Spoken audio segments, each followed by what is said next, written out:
तसं मराठी भाषेमध्ये लिहिताना सुद्धा काही सिंबॉल असतात, काही चिन्ह असतात. वाक्य पूर्ण झालं की थोडासा विराम घ्यायचा असतो, त्याला आपण फुल स्टॉप म्हणतो, पूर्ण विराम म्हणतो. एकच शब्द किंवा एकाच जातीचे जर वेगवेगळे शब्द वापरायचे असतील तर तिथे थोडासा स्वल्प विराम घ्यायचा असतो, त्याला आपण कॉमा म्हणतो.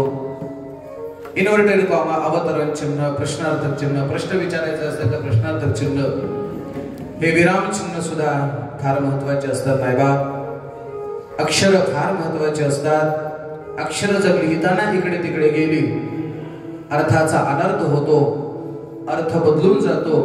पण सर्वात पहिल्यांदा दृश्यताची जर कोणाला नमस्कार करत असतील तर ते वर्णांना, वर्णाना. दुसरा नमस्कार अर्थसंधानाम रसानाम छंदसामपि मंगलानां च करतारो वंदे वाणी विनायको. वाणीची देवता ही सरस्वती माता आहे आणि बुद्धीची देवता आहे भगवान श्री गणेश आहे. म्हणून पहिला नमस्कार सरस्वती मातेला आहे. त्यानंतर भगवान श्री गणेशजींना नमस्कार करतात. का गणेशजींना नमस्कार केलाच पाहिजे? बघा, तुम्ही कुठलीही पूजा घ्या आणि कुठल्याही पंथात घ्या, कोणी वैष्णव असू द्या अगर शैव असू द्या, वैष्णवांनाही गणेशजींना मानतात आणि शैवही गणेशांना मानतात. अग्रपूजेचा मान जर कोणाला असेल तर तो भगवान गणपतीला आहे. कसा आहे तो गणपती? वक्रतुंड. हा श्लोक नेहमी पाठ आहे, त्याचा अर्थही सांगतो तुम्हाला. वक्रतुंड, वक्र म्हणजे वाकडी, तुंड म्हणजे सोंड. साधा अर्थ आहे, ज्याची सोंड वाकडी आहे त्याला वक्रतुंड. याच्या पुढचा अर्थ सांगू का? वाकडं वागणाऱ्याला सोंडेनं सरळ करतो तो खरा वक्रतुंड. वाकडं वागणाऱ्याला कधी कसा सरळ करेल गणपती बाप्पा पत्ता लागत नाही बाबा. म्हणून त्याची सोंड वाकडी आहे. वक्रतुंड महाकाय, शरीर मोठा आहे. सूर्य कोटी समप्रभ, कोट्यावधी सूर्यासारखी ज्याची प्रभा आहे, प्रकाश आहे, तेज आहे. त्या गणपतींना प्रार्थना करायची असते. निर्विघ्नं कुरु मे देव सर्व कार्येषु सर्वदा. बघा, तुम्ही आपल्या घरी एखादं लग्न कार्य असेल, सप्ताह असेल, कुठलं असेल तर गणपती बाप्पाला प्रार्थना करतो, देवा हे कार्य एकदा व्यवस्थित पार पाडू दे बरं. आणि आपण सर्वजण जेव्हा प्रार्थना करतो तेव्हा त्याच्या कृपेने सगळं पार पाडतो. बाप आपल्या घरातल्या सर्वांची सेवा, सर्वांची प्रार्थना, सर्वांचा शुद्ध आचार, सर्वांनी केलेली नामस्मरणाची साधना आणि या सगळ्या पुण्याने हे सगळं चालत असते. हा जो प्रवास आहे ना आपलं, हे चालतं फिरतं घर आहे ना, हे फक्त मी करतोय असं नाही. मला चांगलं ठाऊक आहे की याच्यातल्या आमच्या बऱ्याच माता मावल्या हा रेल्वेमध्ये सुद्धा त्यांनी गप्पा मारण्यापेक्षा हरिपाठ म्हटला. बरोबर आहे का? असं करण्यापेक्षा कोणी हरिपाठ म्हटला, कोणी भजन केलं, कोणी नामस्मरण केलं, कोणी बघा तुम्ही आपल्याकडे असलेल्या दशम्या, एखादा भिकारी किंवा एखादा कोणी शेजारी पाजारी त्याला डब्बा नसेल तर त्याला आपण घ्या म्हणलो. म्हणजे हे सगळी जी पुण्याई असते ना आपल्या सर्वांच्या नामस्मरणाची पुण्याई, आणि ही सगळी पुण्याई एकत्रित येते म्हणून हा कार्यक्रम व्यवस्थित पार पडतो. असं कधीच नसतं, लक्षात ठेवा. नेतृत्व करणारा जर एखादा असला, जसं आपण आता बरेच दादा आपण किंवा सर्व संस्था चालक आहात, आपण जरी संस्थेचे अध्यक्ष असलो तर त्या संस्थेमध्ये सगळी माणसं प्रामाणिकपणे काम करतात. मग ते मुख्याध्यापकापासून ते शिपायापर्यंत, हे शिक्षकापर्यंत, ही सगळी माणसं, संस्था माझी आहे किंवा हे युनिट माझं आहे, काम माझं आहे, सरकारी कर्मचारी सुद्धा ही शाळा माझी किंवा ही कोणतीही गोष्ट हे माझं आहे, अशा आत्मीय भावनेने ही सगळी माणसं काम करतात. आणि त्या सगळ्या माणसाची पुण्य एकत्रित येते आणि ते जे वटवृक्ष आहे त्याचं भयान असं स्वरूप धारण करतात. म्हणून आपल्या सर्वांची जी पुण्याई आहे त्या सर्वांच्या पुण्याईने, सर्वांच्या प्रार्थनेने भगवान गणेशजी हे काम निर्विघ्नपणाने पार पाडावं भगवान गणपतीला आपण विनंती करतोय. कोण आहेत भगवान गणपती? गणपतीच्या जन्माच्या बाबतीमध्ये वेगवेगळ्या पुराणामध्ये वेगवेगळ्या कथा आपल्या पाहायला सापडतात. एक कथा आपल्या सर्वांना पाठ आहे. पार्वती मातेने आपल्या बळीचा एक बालक तयार केला आणि त्या बालकाला सांगितलं आतमध्ये कोणालाही येऊ द्यायचं नाही. सांगितलं पण आता कोणालाही येऊ द्यायचं नाही, पण एक नियम सर्वांना लागू नसतो. बरोबर आहे? उदाहरणार्थ कलेक्टरच्या ऑफिस मध्ये बोर्ड असतो की काय, परवानगी शिवाय आत येऊ नये. बरोबर आहे? हा नियम तुम्हाला आम्हाला सगळ्याला लागू होईल. पण बायको आल्या बोला ना, लागू आहे का बायकोसाठी? नाही. काही नियम काही वेळेला आपोआप शिथिल होत असतात. मी एका कथेत सांगितलं, नमस्काराची पद्धत सांगितली. नमस्कार कसा करावा? पाया पडण्याची पद्धत कशी आहे? हात लावून पाया पडणं हे धर्मशास्त्राला मान्य नाही. हात लावून पाया पडायचं नाही. आता ज्याचे गुडघे गेलेत म्हणा किंवा कमरेचा त्रास आहे तर तशा वेळेला ठीक आहे, पण पाया पडण्याची खरी पद्धत कशी आहे? आपल्या दोन्ही भुवयाचा मधला भाग जो आहे, कपाळाचा भाग, तो ज्याचं दर्शन करत आहे त्याच्या अंगठ्याच्या बोटाच्या अंगठाचा जो नख आहे त्याच्या पाठीमागची जी रेषा असते तिथे स्पर्श झाला पाहिजे. ही खरी दर्शनाची पद्धत आहे. नमस्कार करण्याची पद्धत कशी आहे? आपली भारतीय संस्कृती हाय म्हणण्याची संस्कृती नाही. आपली भारतीय संस्कृती नमस्कार, रामकृष्ण हरी, राम राम म्हणण्याची पद्धत आहे. म्हणजे हात जोडून विनंती. आपण फोनवरती बोलत असताना फोन उचलल्यानंतर तुम्ही काय म्हणता? बोला ना, हॅलो. आता हॅलो म्हणायची पद्धत कुठून सुरू झाली सांगतो आपल्याला. विज्ञानामध्ये वेगवेगळ्या गोष्टीचा शोध वेगवेगळ्या शास्त्रज्ञांनी लावला. तसं ग्रॅहम बेल नावाचा एक शास्त्रज्ञ होता. ग्रॅहम बेल त्याचं नाव आहे. त्या ग्रॅहम बेल नावाच्या शास्त्रज्ञाने टेलिफोनचा शोध लावला आणि त्याच्या नावावरून आपण काय म्हणतो? काय वाजली? रिंग नाही, बेल वाजली. मोबाईलची बेल वाजली. म्हणजे ग्रॅहम बेलच्या नावावरून बेल हा शब्द रूढ झाला आणि मोबाईलचा शोध लागला, टेलिफोनचा शोध लागला. आणि लागल्यानंतर त्याला एवढा आनंद झाला, त्यांना विचारला आता टेलिफोनचा शोध लागला, तुम्ही पहिला फोन कोणाला लावणार? त्याचं जाऊ द्या, आता मी तुम्हाला विचारतो, पहिला फोन कोणाला लावणार? बोला ना, म्हणा की कोणाला? काय केलं? बरोबर, लगेच त्यांनी काय केलं? फोन लावला आणि तिचं नाव घेतलं. तिचं नाव होतं हॅलो. हॅलो पप्पा. कळलं का कोणाचं नाव होतं? ग्रॅहम बेलच्या बायकोचं, पत्नीचं नाव होतं हॅलो. आता त्याने फोन लावल्यावर त्याच्या बायकोचं नाव घेतलं तुम्ही. हा, कळलं ना मला काय बोलायचं ते. म्हणून आमची संस्कृती हॅलो म्हणण्याची नाही, आमची संस्कृती ही हाय म्हणण्याची नाही. पण आजपासून प्रयत्न करून बघा, जमतंय का? होईल थोडे दिवस तास. फोन उचलल्यानंतर राम राम म्हणा, रामकृष्ण हरी म्हणा, राधे राधे म्हणा, जय सियाराम म्हणा. काही नाही, पुन्हा सांगतो तुम्हाला, रामकृष्ण हरी जर आपण म्हणलो ना, समोरचा माणूस किती बी नालायक असू द्या, त्याला रामकृष्ण हरी ऐकायला जायचं.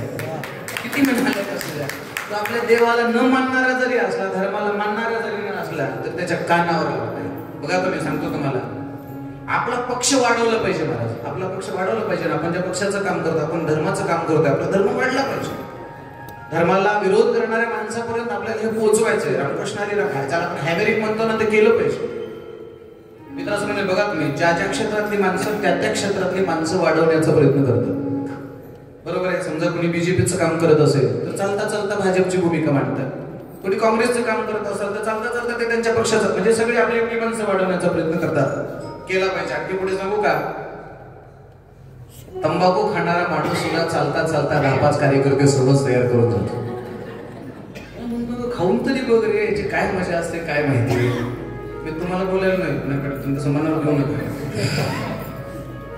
म्हणजे बघा तुम्ही, ते खाणारा माणूस, तंबाखू खाणारा माणूस, पुन्हा सांगू का, तंबाखू खाणारा माणूस खिशातले पैसे खर्च करून आपले शिष्य तयार करतो. कळलं की नाही? खिशातले पैसे तुझ्याकडे नाही का? अरे मी देतो. ही माणसं खिशातून पैसे खर्च करतात. आता मी तंबाखूपर्यंतच बोलतो.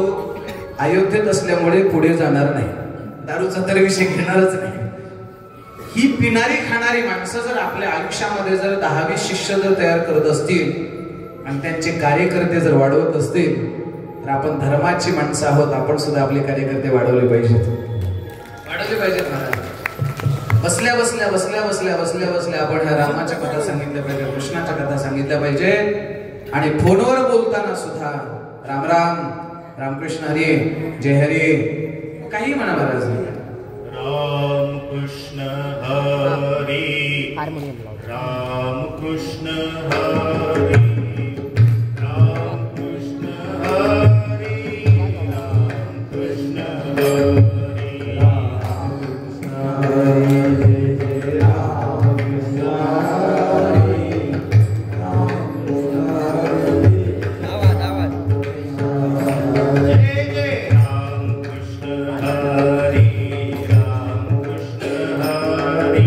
Ram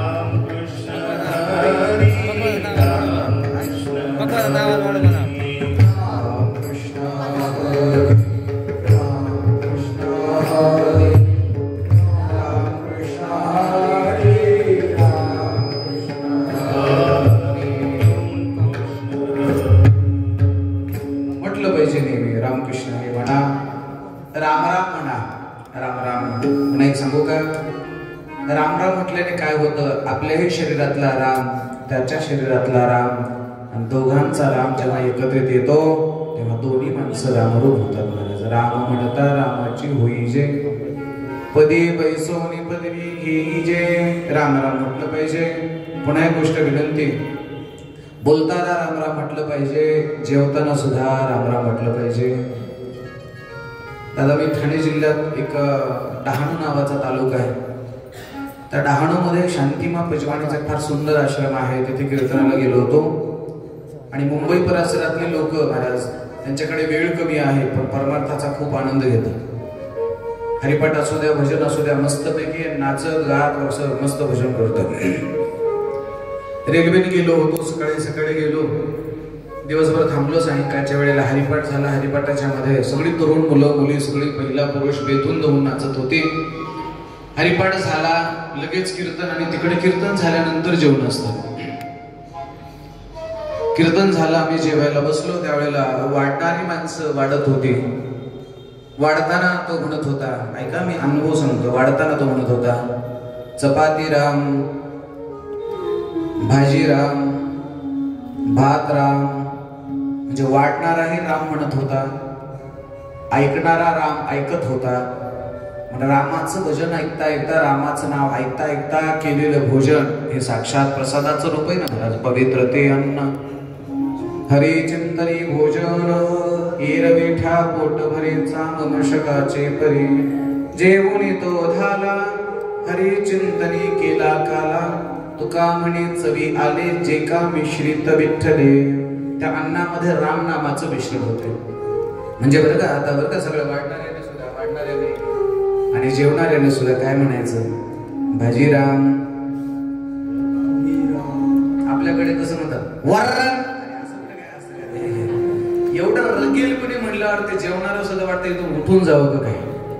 म्हणून माझी हात जोडून विनंती आहे, मायबाप बोलण्यामध्ये राम असू द्या, नमस्कार असू द्या, रामकृष्ण असू द्या. महत्वाचा विषय आपण बोलत होतो. भगवान श्री गणेशाच्या जन्माच्या अनेक कथा आहेत. पार्वती मातेने त्या बालकाला सांगितलं आतमध्ये कोणालाही येऊ द्यायचं नाही.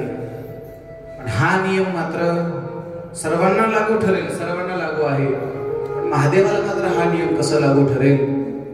महादेवजी आले आणि त्या बाळाने जेव्हा अडवलं तेव्हा महादेवाने त्याचा शिरच्छेद केला आणि त्याच बाळाला पुन्हा हत्तीचं मस्तक बसवलं. तो झाला गणपती. ही एक कथा सर्वांना पाठ आहे. माझ्या वाचनात श्रवणात आलेली दुसरी कथा अशी आहे. एके वेळेला पार्वती मातेने भगवान शिवजींना प्रार्थना केली, प्रभु कभी कभी आप तपस्या करने के लिए 10-10 साल निकल जाते हो, मैं अकेले रहती हूँ, मुझे अकेलापन महसूस होता है और इस अकेलापन में मुझे कुछ चर्चा करने के लिए बेटा चाहिए, मुलगा हवा है. पार्वती मातेची इच्छा पूर्ण करण्याकरता भगवान शिवजींनी तिला एक पुत्र दिला आणि त्या पुत्राच्या बारशाचा कार्यक्रम आयोजित केला. मला असं वाटतं की लेकरू जन्माला आल्यानंतर 12वा, बरोबर आहे, लेकरू जन्माला आल्यावर 12वा, गेल्यावर 13वा. एकच दिवस वाढतो फक्त, बस. 12व्याला महत्व आहे, 13व्याला सुद्धा तेवढंच महत्व आहे. फरक असा असतो, काही वेळेला लोक हसत असतात, काही वेळेला लोक रडत असतात. लेकरू जन्माला आल्यावर सगळी माणसं हसत असतात, तेच लेकरू मेल्यानंतर सगळी माणसं रडत असतात. कबीर महाराज फार सुंदर बोलतात, अरे जब हम पैदा हुए, जब हम पैदा हुए हम रोए जग हसे. आपण रडत असतो आणि जग हसत असते. ऐसी करणी कर चले, अरे अशी करणी करा, असं कार्य करा. आम्ही हसत हसत गेलं पाहिजे आणि जगाने आमच्यासाठी रडलं पाहिजे. जगाने रडलं पाहिजे आमच्यासाठी. तुम्हाला माहित आहे, या हिंदुस्थानाला स्वातंत्र्य मिळवून देण्याकरता भगतसिंगांनी बलिदान दिलं. भगतसिंग हसत हसत फासावर जात होते आणि त्या भगतसिंगासाठी अख्खा हिंदुस्थान रडत होतं. अख्खा हिंदुस्थान. असं कर्तृत्व असावं, असं आचरण असावं. आम्ही हसत हसत गेलं पाहिजे, पण आम्ही गेल्यानंतर आमच्या जाण्याचं दुःख करून जगाने आमच्यासाठी रडलं पाहिजे. दुर्दैव असं आहे, माणसं कधी हसत असतात, कधी रडत असतात, कधी पुढे चालतात, कधी मागे चालतात. लग्नामध्ये पुढे नाचत चालतात. अंत्यविधीच्या वेळेला हीच माणसं मागे रामनाम सत हे म्हणत चालतात. माणसाचं काय घेऊन बसता. पार्वती मातेने बाळाच्या बारशाचा कार्यक्रम आयोजित केला, नामकरणाचा विधी आयोजित केला. आणि त्या विधीचं आयोजन करत असताना सर्व देवदेवतांना निरोप दिला. सर्वांनी या. सर्व देवदेवता त्या कार्यक्रमाला आले. आल्यानंतर मग ते कुणी काही काही वस्तू आणलं असेल, कुणी कमरपट्टा आणला असेल, कुणी अंगठी आणली असेल, हे की नाही. एखाद्या घरचं बारसं म्हणजे आपल्याला नीटच करतो महाराज, न्यावंच लागतं. कधी कधी काही काही कार्यक्रम पाहुण्याला असं वाटतं की हे कार्यक्रम ठेवला कशाला. पण आता पत्रिकेवर नोट सुरू झाली आहे, आहेर स्वीकारला जाणार नाही. काही काय बहादर माणसं असे म्हणतात पैशाचा आहेर स्वीकारला जाणार नाही, त्याच्यात हळूच अर्थ दडलेला असतो, वस्तूचा स्वीकारला जाणार. पार्वती मातेच्या त्या बाळाला पाहण्याकरता सर्व देवदेवता आले. बघा काही ना काही कोणी ज्याला जसं जमेल त्याने कोणी काही काही अलंकार आणले. सर्वजण त्या कार्यक्रमामध्ये सहभागी झाले. पण त्याच्यातला एक देव असा होता, तो कोपऱ्यामध्ये तिकडे तोंड करून बसला. आता पार्वतीला असं वाटलं की हजारो माणसं सगळे देव त्या कार्यक्रमाला आले आहेत, एकच देव मात्र तिकडे तोंड करून बसलाय. काय बिघडलं होतं, काय फरक पडतो एखादं नाही आलं तर. माणसाचा स्वभाव असा आहे, प्राप्तीच्या आनंदापेक्षा अप्राप्ताचं दुःख करत राहणं हा माणसाचा स्वभाव आहे. आता एवढी माणसं दादा कथेला आहेत, पण ह्याच्यातले 2-4 नाहीत मला तेच आठवायला लागले कोण कोण नाही ते. लवकर सुरू करणार म्हणणारे सुद्धा उशीर आले. पप्पा मी तुम्हाला म्हणलो नाही तांडव सर, बरोबर आहे का. 8:30 वाजल्यापासून फोन आहे मला, लवकर सुरू करा लवकर सुरू करा. आणि मी सुरू केल्यावर अर्ध्या तासाने आले. कळलं मला काय बोलायचं ते. कथेला एवढी माणसं आलेत, हे मन लावून कथा ऐकतायत, याचा आनंद वाटायला पाहिजे. पण हे ऐकतात याच्या आनंदापेक्षा कोण कोण ऐकायला आलं नाही, रूम मध्ये कोण कोण झोपलंय याचा विचार माणसाच्या मनात येतो. असंच ठरलेलं नाही. बघा तुम्ही तुमच्या मुलीचं मुलाचं लग्न असेल, लग्नाला 5,000 आणि 10,000 लोक जमू द्या, नेमकं जावई नाही येऊ द्या, लोक आयुष्यभर तेच भोगत राहतात. सगळे आले महाराज, काही उपयोग झाला नाही, जावई आला नाही. म्हणजे जे मिळालं त्याचा आनंदापेक्षा नाही मिळालं त्याचं दुःख करत राहतात. आणखी पुढे सांगू का. मागच्या वेळेला आपण वृंदावनला गेलो होतो, बरोबर आहे. वृंदावनला भागवत कथा करताना तुम्ही होते. आपण ते एक नवीन ऍड केलेलं ठिकाण होतं फतेपूर सिकरी. आपल्या शेड्यूल मध्ये नव्हतं आपल्या ह्याच्यामध्ये. मग माझा असा विचार होता की थोडंसं जर 50 किलोमीटरचा प्रवास वाढला तर फतेपूर सिकरी करून आपल्याला ताजमहलला जाता येते. पण आम्ही काय केलं, ते फतेपूर सिकरी शेड्यूल मध्ये नसताना ट्रॅव्हल्स वाल्याला म्हटलं चला 2-5 हजार रुपये तुला जास्त देतो, आम्हाला ते दाखव. ते फतेपूर सिकरीला गेल्यानंतर लोक तिथं एवढे रमले की निघायला 4 वाजले. तिथून गाडीत बसलो आम्ही, 5:30 वाजता ताजमहलला पोहोचलो. ताजमहल बंद झाला होता. सोडी कुजबूज, ताजमहल राहिला, ताजमहल नाही, मुख्यच झालं नाही, काय उपयोग आहे. जेव्हा मी सांगितलं काळजी करू नका ताजमहल सुद्धा होईल, तेव्हा जरा लोक गप्प बसले. म्हणजे बाकीचं मिळालं याच्यापेक्षा जे मिळालं नाही ना त्याचं दुःख माणसाच्या जीवनामध्ये जास्त राहतं. तुमचा नाही माझा सगळ्यांचा स्वभाव आहे, प्राप्तीच्या आनंदापेक्षा अप्राप्ताचं दुःख राहतं. बघा तुम्ही आपल्या घरात सगळ्या वस्तू असू द्या, पण साधी 50-100 रुपयाची वस्तू असू द्या, लोक त्याचं दुःख करत राहतात. पार्वती मातेने पाहिले सगळी देव माझ्या बाळाला आशीर्वाद देण्यासाठी आले आहे, पण एक देव मात्र तिकडे तोंड करून बसले. नेमकं कोण आहे. नारदांना बोलावलं, सांगितलं त्या देवाला बोलवून आणा. नारदजी त्याच्याकडे गेले, त्यांना म्हणले चला कार्यक्रमाला, चला ना कार्यक्रमाला. ते म्हणतो इथंच बरं आहे. अहो चला ना कथेला, चला कार्यक्रमाला, चला. ते इथंच ऐकतो. मला वाटतं हे असे लोक त्या काळात होते. कळलं का. इथूनच तिथंच काय असतं, इथं ऐकले ते. नारद वर्षीने आई साहेबांना सांगितलं. आई साहेब ते म्हणतात मी तिथूनच ऐकतो. पार्वतीने आग्रह सोडला, अट्टहास सोडला नाही. बोलवा त्यांना. पुन्हा त्या देवाने सांगितलं नारदजी उगं मला तिकडे येण्याचा आग्रह करू नका. नारदाने पार्वती आई साहेब सांगितलं आई साहेब आग्रह करू नका. आणि हळूच नारद महर्षी असं म्हणले आई साहेब काही लोक न आलेलेच बरे असतात. कळलं की नाही तुम्हाला. कुठल्याही कार्यक्रमात असे लोक किंवा काही लोक जेवढं लांब राहतील तेवढं बरं असतं. न आलेले बरे असतात. पुन्हा पुन्हा तो देव म्हणायला लागला, नाराजी मला यायचा आग्रह करू नका, मी तिकडं न आलेलाच बरं आहे. पुन्हा नारदाने त्यांना आग्रह केला. पार्वती यायचं काय ऐकायला तयार नाही. नावेला जास्त बळजबरीने तो देव तिथून उठले आणि त्या देवाने पुन्हा पुन्हा नारदाला सांगितलं, मी आलो काही बरं वाईट झालं तर मला बोलू नका. नाराजी म्हणले, काय व्हायचं ते होऊ द्या. भाईसाहेब म्हणलं, काय व्हायचं ते होऊ द्या, पण त्याला ये म्हणा. पुन्हा नारद मनुष्याने त्यांना बोलावून आणलं आणि त्या देवाने जेव्हा त्या बाळाकडे पाहिल्याबरोबर त्याचं शरीर आणि त्याचं डोकं असं वेगळं होऊन पडलं. शरीर आणि डोकं जेव्हा वेगळं होऊन पडलं त्यावेळेला आई आहे मायबाप, त्या आईचं अंतःकरण असं कळवळून उठलं. अकराळ शोक धारण करायला लागल्या. मोठा गोंधळ सुरू झाला. सर्वजण घाबरून गेले. काय करावं प्रश्न पडला. आणि मग पार्वती माता भगवान शिवजींना बोलायला लागले, प्रभू लेकरू गेल्याचं दुःख काय असतं हे जाणण्याकरता आई व्हावं लागतं. आईलाच कळतं मायबाप काय होतं ते. जिचं लेकरू जातो ना, जिच्या पोटचा गोळा जातो ना, तिला कळतं. हो, सध्या महाराष्ट्रामध्ये चर्चेचा एक विषय आपल्या सर्वांना माहिती आहे. मसाजोगचा एक कर्तृत्ववान सरपंच जेव्हा मारलं, त्याला खून केला. त्याला भेटायला गेलो होतो. मी सहसा रडत नाही, मला ते अश्रूच आवडत नव्हते. योगायोगाने ती मुलगी आमच्या गावची आहे, अगदी जवळची आहे. त्यावेळेला त्या आईच्या चेहऱ्याकडे पाहिल्यानंतर, त्या पत्नीच्या चेहऱ्याकडे पाहिल्यानंतर पाषाण हृदयाचा माणूस सुद्धा रडल्याशिवाय राहणार नाही. आई अशी धाय मोकळून रडते, सृष्टीचा प्रलय होतो की काय अशी अवस्था निर्माण झाली.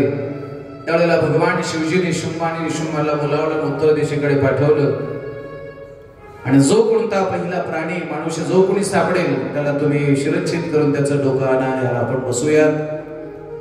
शुंभ आणि निशुंभ उत्तर दिशेला गेले.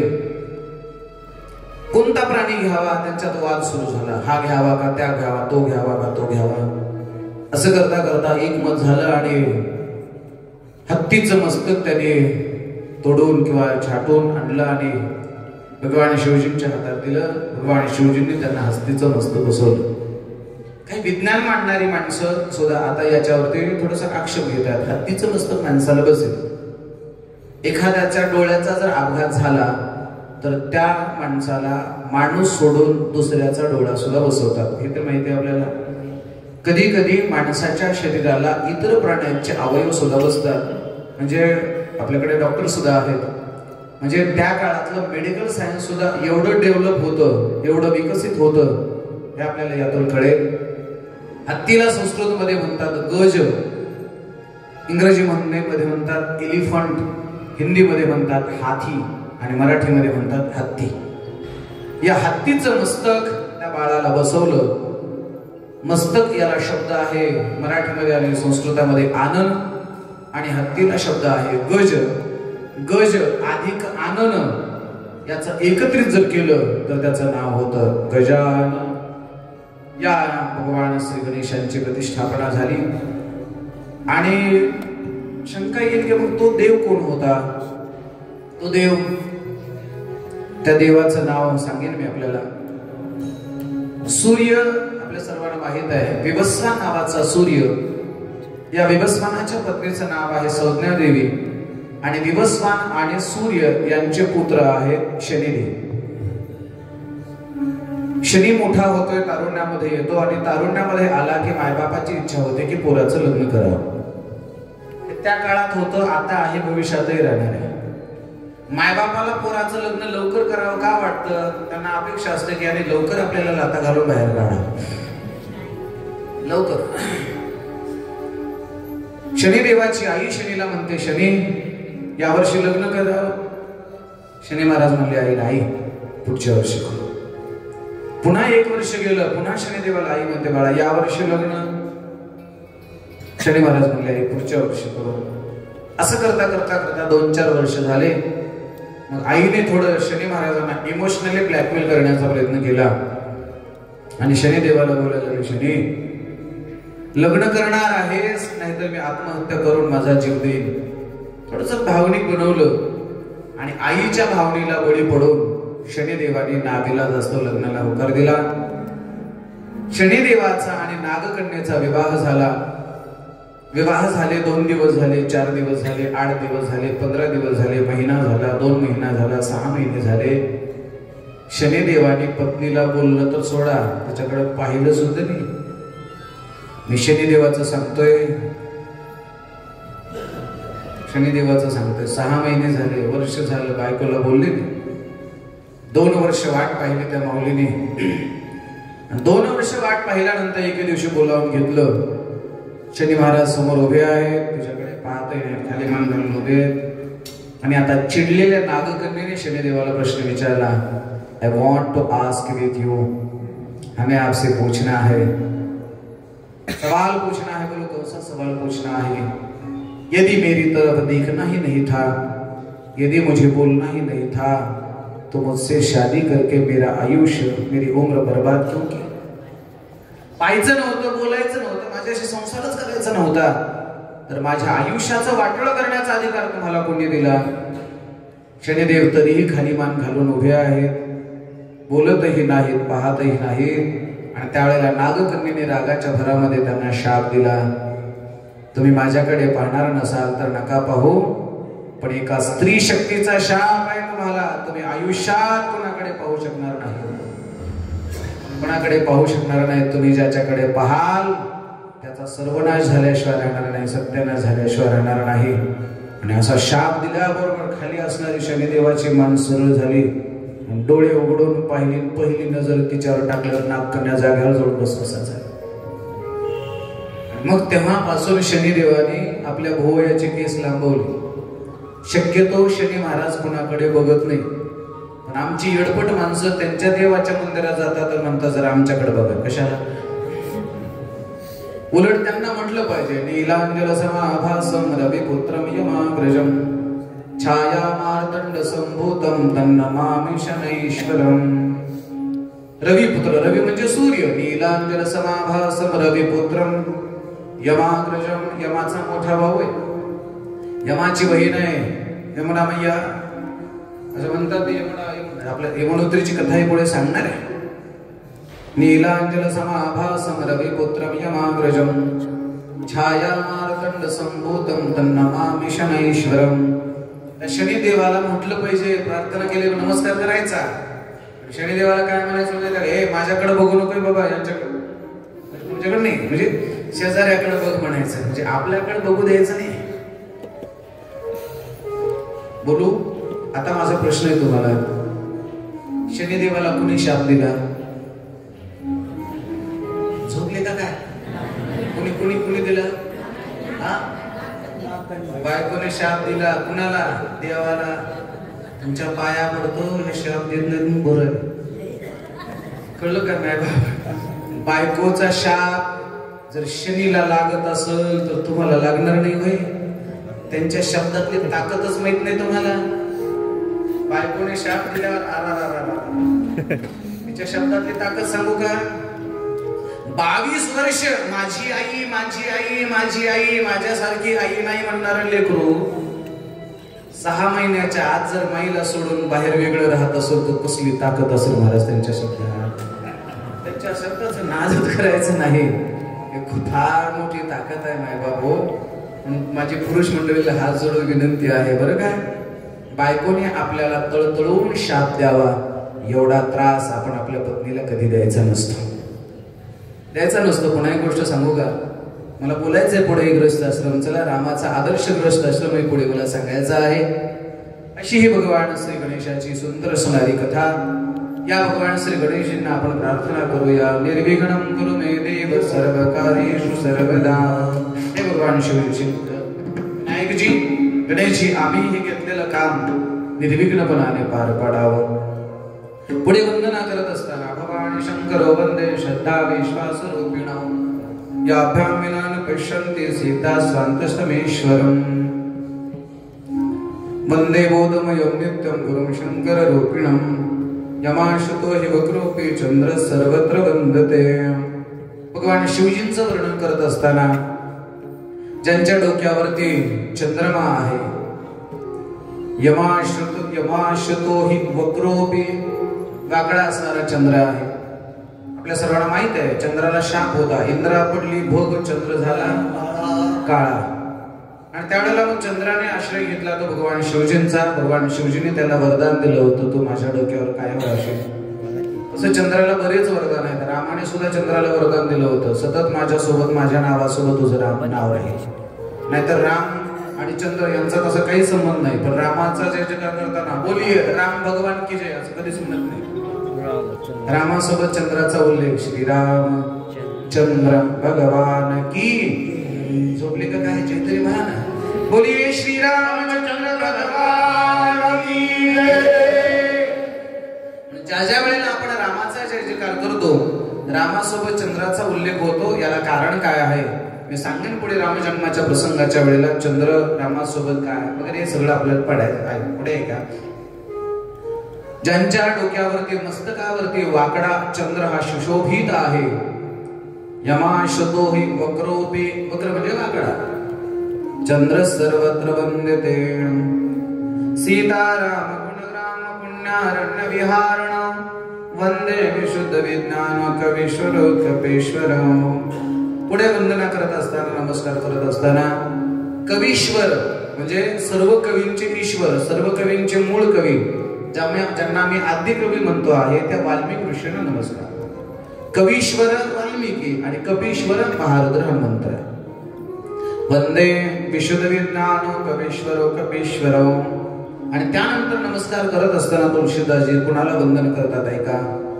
उद्भव स्थिती संहार कारणीं क्लेशहारिणीं सर्वश्रेयस्करीं सीतानतोहं राम वल्लभं. ज्यांच्या हातामध्ये उद्भव आहे, स्थिती आहे आणि प्रलय आहे, संहार आहे. उद्भव स्थिती संहार कारणीं क्लेशहारिणीं सर्वश्रेयस्करीं सीतानतोहं राम वल्लभं. अशा प्रियतमा असणाऱ्या रामचंद्र प्रभूंच्या प्रियतमा असणाऱ्या सीता मातेला नमस्कार. आणि शेवटी रामचंद्र प्रभूला नमस्कार.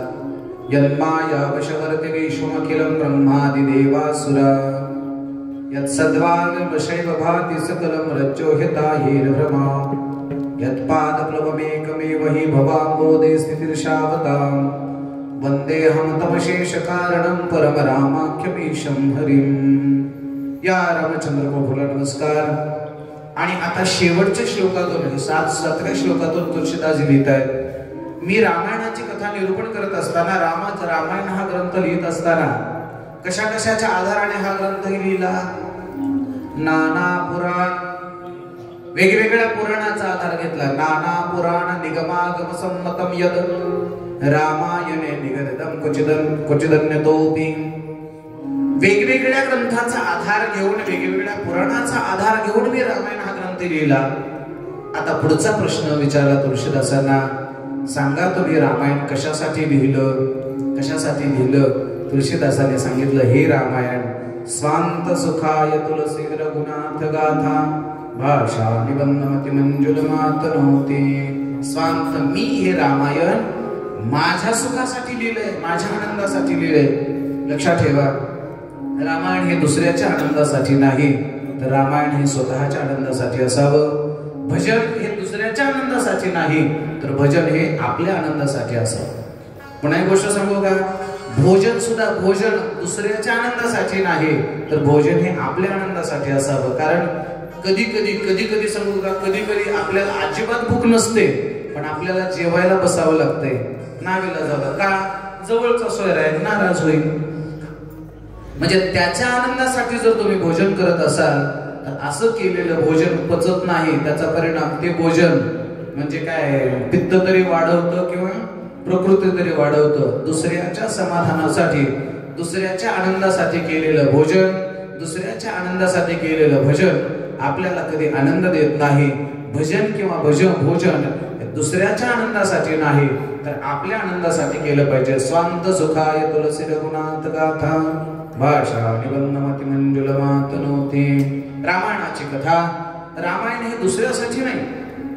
तुम्ही कथेला येऊन बसताय, नाही आल्यावर महाराज काहीतरी म्हणतील का, किंवा कोणी आपल्याला नाव ठेवल का? असं रूम मध्ये 4-5 जण होत आणि आपण झोपल्यावर बाकीच्या मध्ये काय कमाला राव, तू कथेला आला नाही असं लोक म्हणतील म्हणून जर कथेला येत असाल तर उपयोग नाही. म्हणून लक्षात ठेवा, कथा ही आपल्या आनंदासाठी ऐकायची आहे. तुम्ही तुमच्या स्वतःच्या आनंदासाठी कथा ऐका, आम्ही सुद्धा ही कथा आपल्या आनंदासाठी ऐकू. पुन्हा एक गोष्ट लक्षात ठेवा, जी माणसं स्वतः आनंद घेतात, स्वतः आनंदी राहतात, तीच माणसं दुसऱ्याला आनंद देऊ शकतात. जी माणसं स्वतःच दुःखामध्ये आहेत, स्वतःच रडणारी, रडायला लागलेली माणसं आहेत आणि अशी रडणारी माणसं दुसऱ्याला आनंद कसा देऊ शकेल? लक्षात ठेवा. म्हणून माझी विनंती आहे, रामायणाची कथा किंवा भागवताची कुठलीही कथा ही स्वतःच्या आनंदासाठी असली पाहिजे. तुलसीदासजी लिहिताय, स्वांत सुखाय तुलसी रघुनाथ गाथा भाषा निबंधमती मंजुलमात नव्हती. ही 7 श्लोक सुरुवातीला तुलसीदासजी लिहितायत.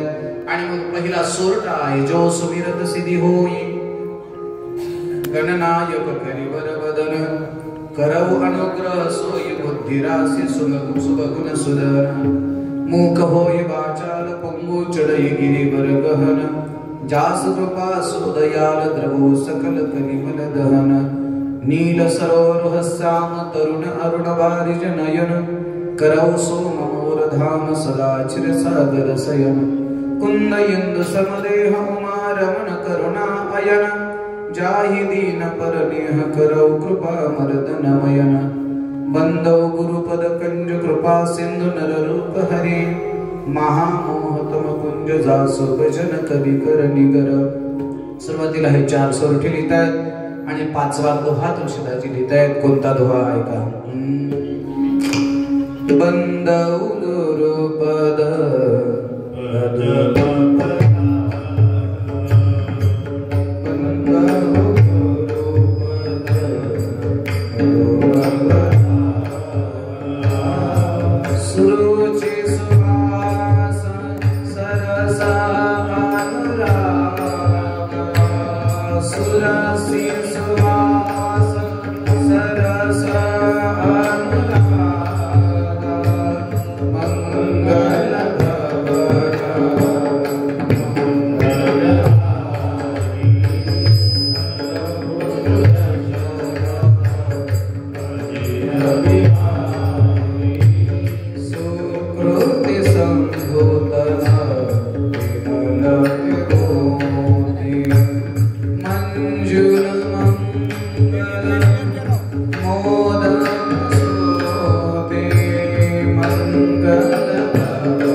रामायणामध्ये तुम्ही कुठलाही दोहा गा, सोरठा गा, त्याचं ध्रुवपद जर काय असेल तर हे ध्रुवपद आहे. तुम्ही पाठ करून ठेवा. आता शब्द सांगतो.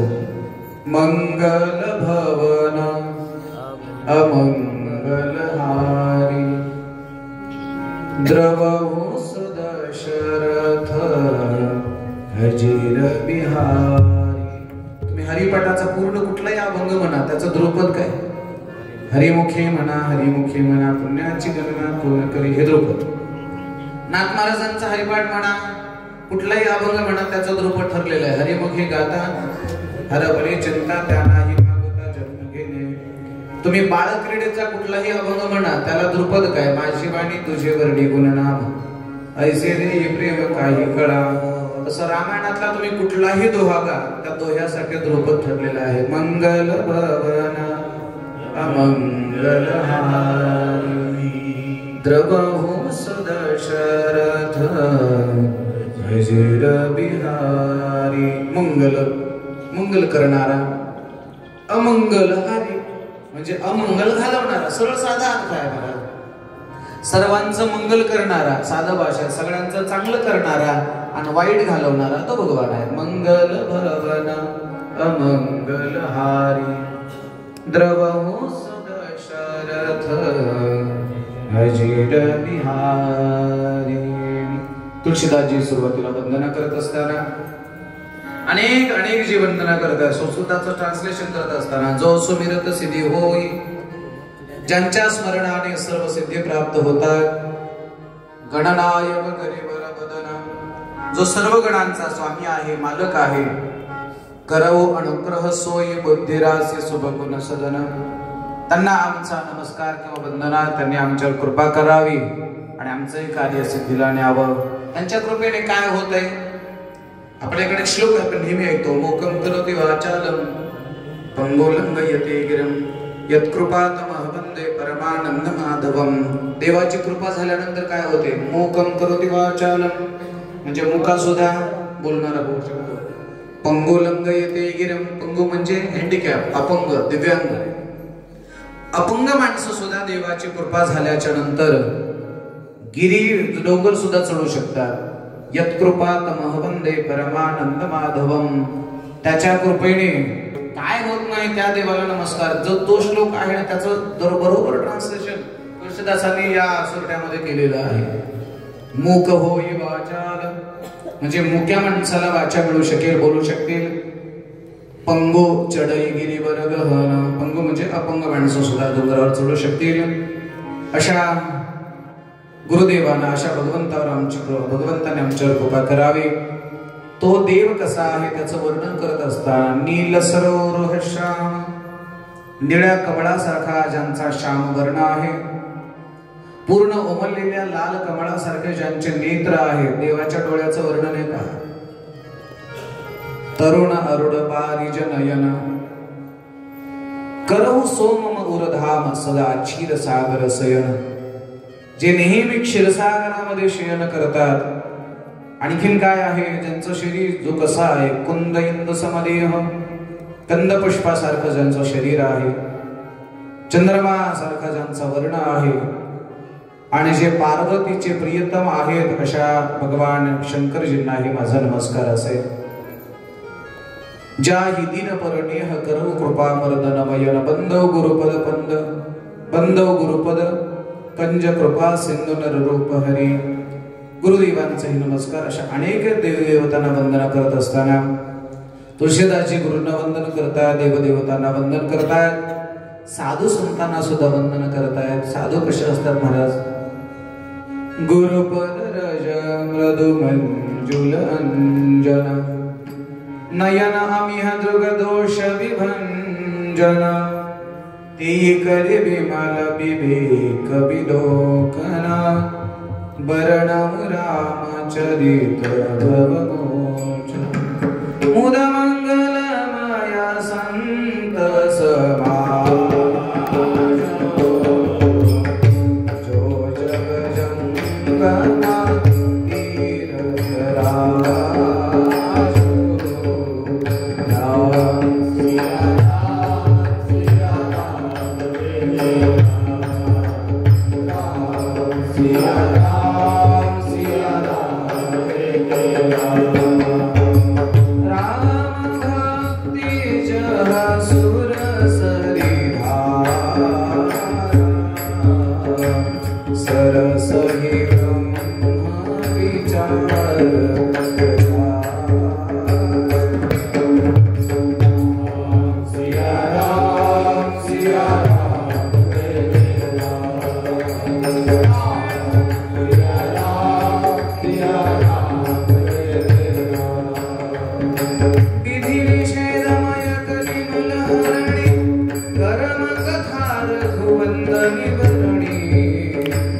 हरिहर कथा रस विराज कवे सुनत सकल मुद मंगल पटु विश्वास चल निज धीर धराज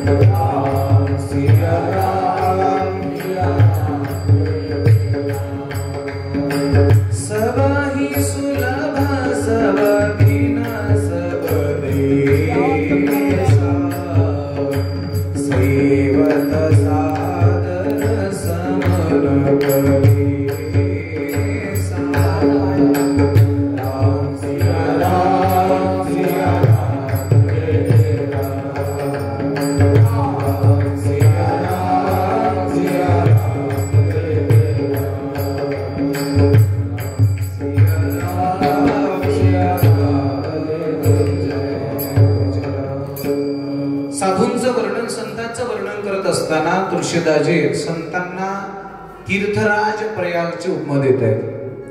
तसं तर सगळेच तीर्थ आहेत, पण सगळ्या तीर्थांमध्ये एक राजतीर्थ म्हणून श्री क्षेत्र प्रयागराजचं वर्णन आहे. बटू विश्वास अचल निज धर्मा तीर्थराज समाज सुकर्मा.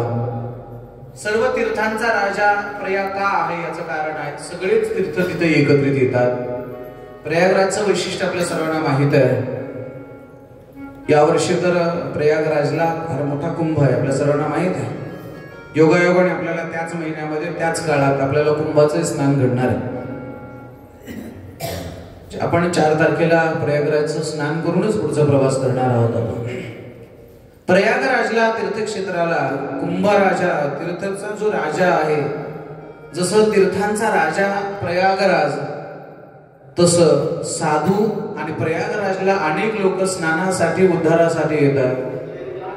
तसं साधूंचं जीवन सुद्धा तीर्थराजासाठी आहे. प्रयागराजला जसे अनेक लोक येतात आणि स्नान करतात आणि स्वतःचा उद्धार करून जातात, तसं साधूंच्या सहवासात आलेली अनेक माणसं स्वतःचा उद्धार करून जातात. कथेला साधूंच्या सहवासाला तुळशीदासजी तीर्थराजाची उपमा देत आहेत.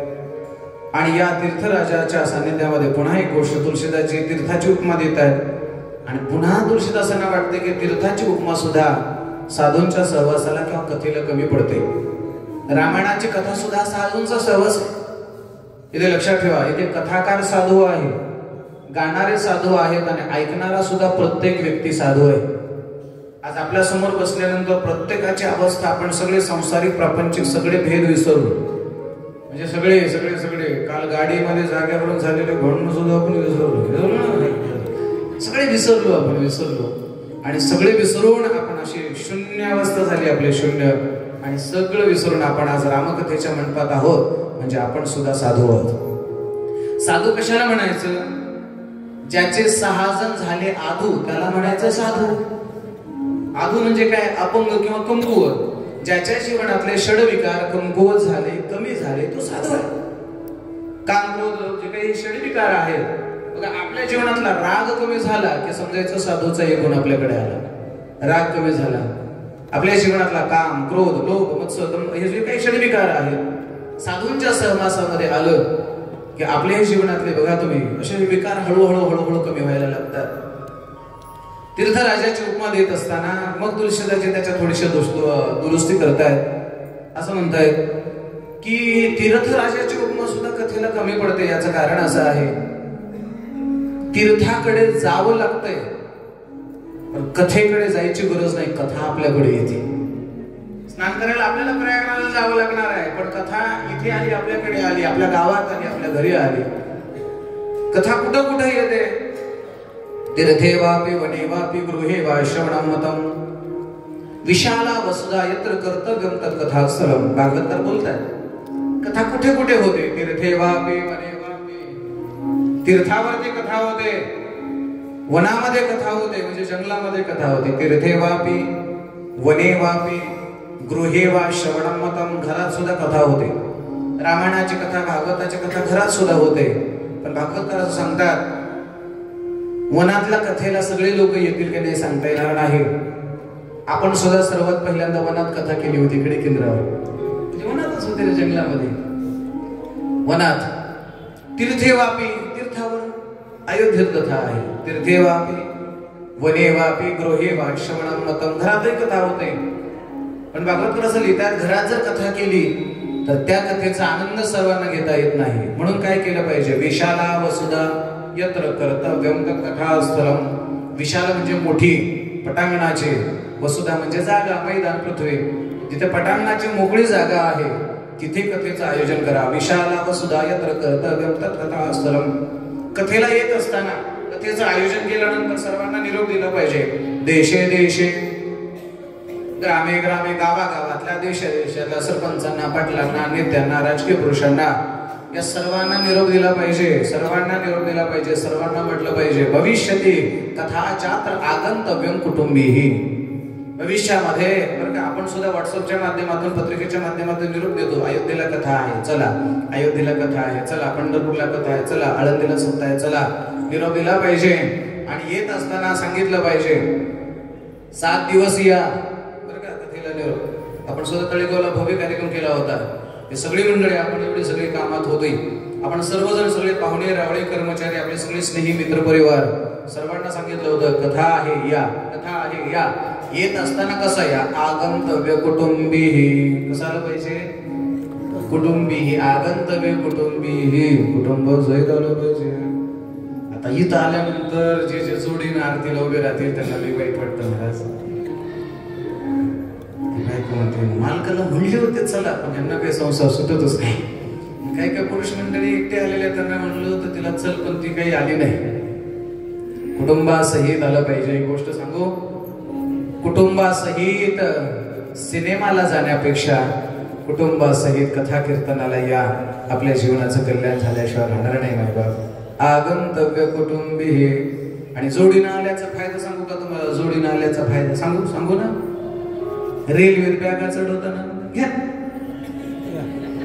घ्या म्हणजे बॅगा उचलायला मालक आणि आंघोळ केल्यावर कपडे धुवायला किती सोय होती महाराज जोडीने आल्यावर. स्वामी गुरुजी कुठे गेले.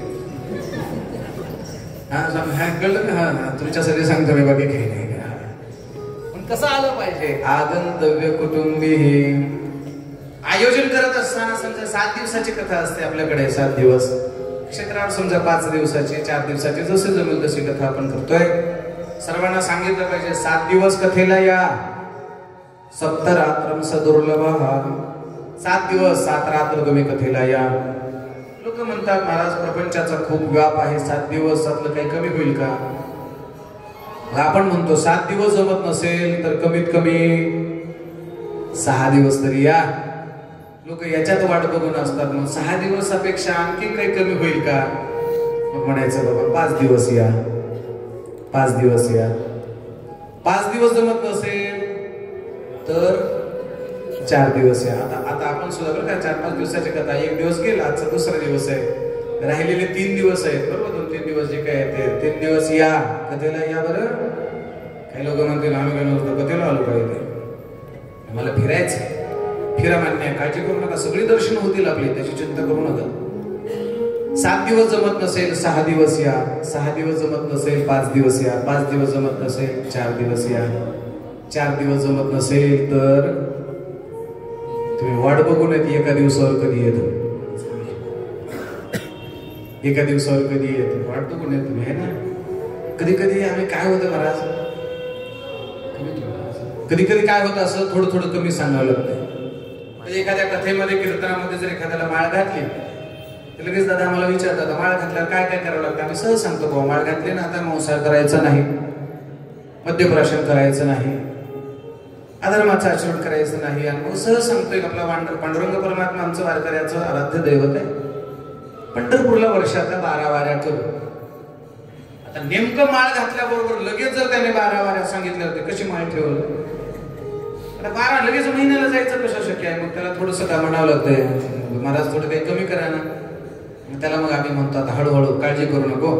12 वाऱ्या जमल्या नाही ना 4 कर. 4 प्रमुख एकादशी आहेत आषाढी, कार्तिकी, चैत्र आणि माघ. 4 एकादशीला तू पंढरपूरला जा. ते ऐकून पुन्हा म्हणतो महाराज 4 एकादशीला जावंच लागेल का. मग पुन्हा आम्ही म्हणतो कदाचित जर याला जर जावंच लागतं म्हटलं तर माळ काढतंय. मग आम्ही त्याला म्हणतो आणखी कमी करतो काळजी करू.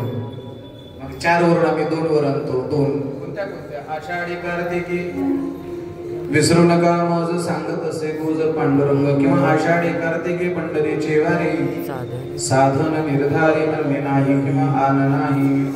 2 एकादशी तरी करा आषाढी आणि दुसरी कार्तिकी. तर थोड्या वेळात म्हणतोय महाराज 2 एकादशीला पंढरपूरला जावंच लागेल का आता. मग त्याच्यावर पुन्हा आणखी कमी करतो. ते मला महाराज काही कमी करा. मग मी कमी केलं. काळजी करू नको बाबा काळजी करू नको. देव एकादशी जमत नसेल ना एका एकादशीला तरी जा पंढरपूरला. एकतर आषाढीला जा नाहीतर कार्तिकीला जा. ते म्हणतात बरं झालं 12 वरून 1 आलं. पुन्हा 2-5 मिनिटानंतर ते मला म्हणला महाराज वारीला पंढरपूरला जावंच लागतंय का आता. काळजी करू नको काही हरकत नाही. तुझ्या गावात जर पांडुरंगाचं मंदिर असेल तर गावातल्या मंदिरात जा. झाली तुझी वारी. एवढ्यावर म्हणलं महाराज आणखी काही कमी होते का? म्हणलं मंदिरात बी जाऊ नको बाबा, तुझ्या घरामध्ये देवाऱ्यामध्ये पांडुरंगाची मूर्ती असते, त्या मूर्तीला नमस्कार कर, झाली तुझी वारी. एवढं झालं ते म्हणलं आणखी काही कमी होते का? मी म्हणलं बैठकीत पडल्या भिंतीला पांडुरंगाचा फोटो असतो, त्या पांडुरंगाला नमस्कार कर, झाली तुझी वारी. ते म्हणला ह्याच्यावर काही सोपं. मी म्हणलं तो फाशी घेऊन मर, हे सगळ्यात सोपं आहे. आता एवढा सुद्धा परमार्थ जर होत नसेल तर काय उपयोग आहे? म्हणून लक्षात ठेवा मायबाप, ज्यांना 7 दिवसाची कथा ऐकता येते त्यांनी जरूर 7 दिवस ऐकावी. मी इथंच नाही म्हणत, मी इथेही म्हणत नाही, आपल्याही गावात परिसरामध्ये भजनी मंडळांनी किंवा गावातल्या लोकांनी जर सप्ताह आयोजित केला असेल तर गेलं पाहिजे मायबाप. तुमच्याकडे कितीही पैसा असू द्या, कितीही श्रीमंत असू द्या, कितीही मोठेपणा असू द्या, आपली संपत्ती किंवा आपली ही प्रॉपर्टी कधीच आपल्या कामाला येणार नाही. पण आपल्या आयुष्यामध्ये आपण केलेले दानधर्म, आपण केलेला सत्कर्म, आपण केलेलं भजन, एवढंच आपल्या सोबत येणार आहे. ही गोष्ट लक्षात ठेवा, याच्यापेक्षा दुसरं काय. म्हणून आयुष्यामध्ये जेवढं होईल तेवढं, कुणाची कथा असू द्या, सत्संग असू द्या, असेल एखादा कोणी कथाकार स्वरात कमी असेल, तालात कमी असेल, एखादा कमी अभ्यासाचा असेल, जास्त अभ्यासाचा असेल, आणि त्याच्या मुखातून निघणारे शब्द, त्या कथेमध्ये होणारं नामस्मरण, हे सुद्धा आपल्या कानावर पडलं नक्कीच आपल्या जीवनाचं कल्याण झाल्याशिवाय राहणार नाही. म्हणून ज्यांना जमतंय त्यांनी 7 दिवसाची कथा ऐकावी. नसेल प्रपंचाचा व्याप असेल 6 दिवस ऐका, नसेल 5 दिवस ऐका, नसेल 4 दिवस ऐका, जमत नसेल 3 दिवस तरी, नाही जमलं तर 2 दिवस, नाही जमलं तर कमीत कमी 1 दिवस तरी कथेला आलं पाहिजे. कुणी आलं पाहिजे. आगंतव्य कुटुंबी कुटुंबासहित या. ही कथा आपल्यापर्यंत येते नाही बाप, आपल्यापर्यंत येते आणि आपला उद्धार करून जाते. तीर्थक्षेत्र प्रयागराजाचं दर्शन केल्यानंतर आपली पाप निवृत्ती होते, आपला उद्धार होतो. पण आपल्याला तीर्थाकडे जावं लागतंय. तुळशीदासजी लिहितात, आम्हाला तीर्थाकडे जावं लागणार नाही, तर साक्षात हे कथेचं हे तीर्थ आमच्याकडे येतं. आणि नुसतं आमच्याकडे येत नाही, तर आमच्याकडे आल्यानंतर तीर्थ कथा सुरू झाली की आम्हाला संतांचा सहवास होतो, संतांची संगती होते. आणि लक्षात ठेवा, संतांच्या संगतीशिवाय विवेक मिळत नाही, आणि संतांचा संग आणि विवेक झाल्याशिवाय रामाची कृपा सुद्धा आपल्याला मिळत नाही. बिनु सत्संग विवेक बिनु सत्संग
सत्संगाशिवाय विवेक येत नाही, आणि कथेशिवाय सत्संग घडत नाही.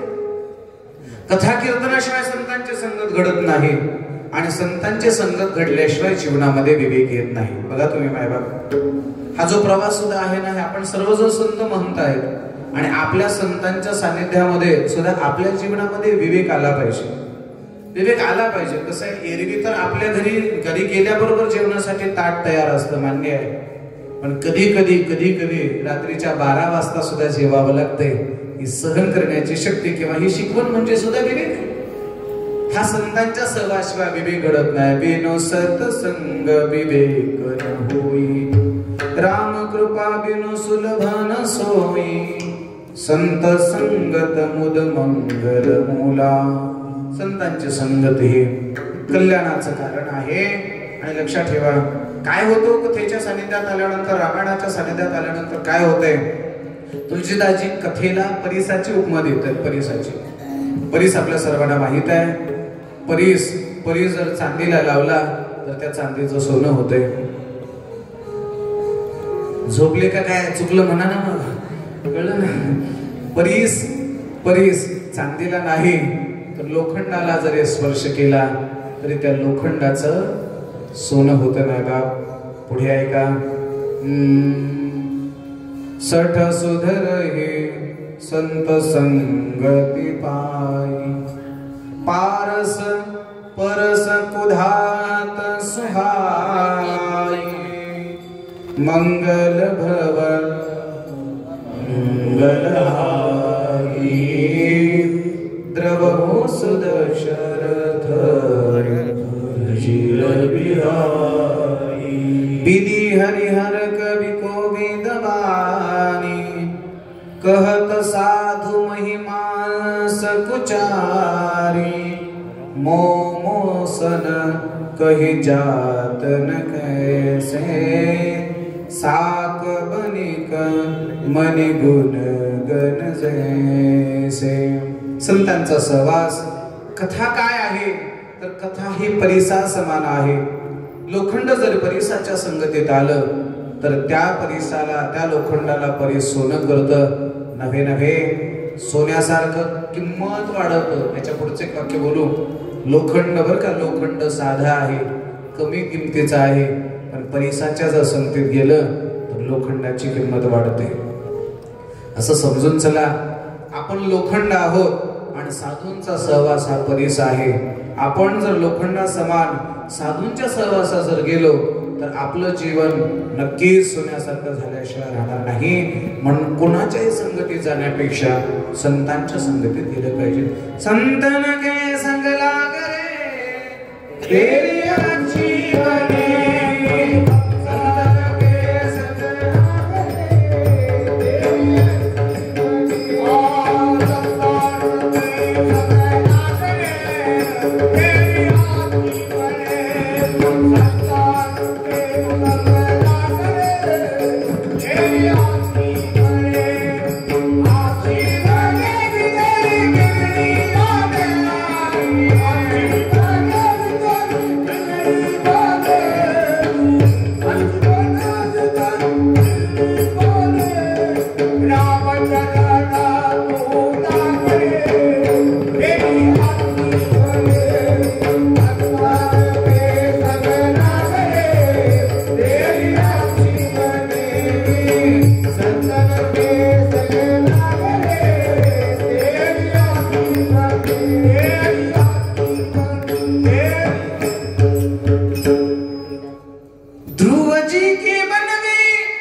प्रल्हाद जी की बन गई.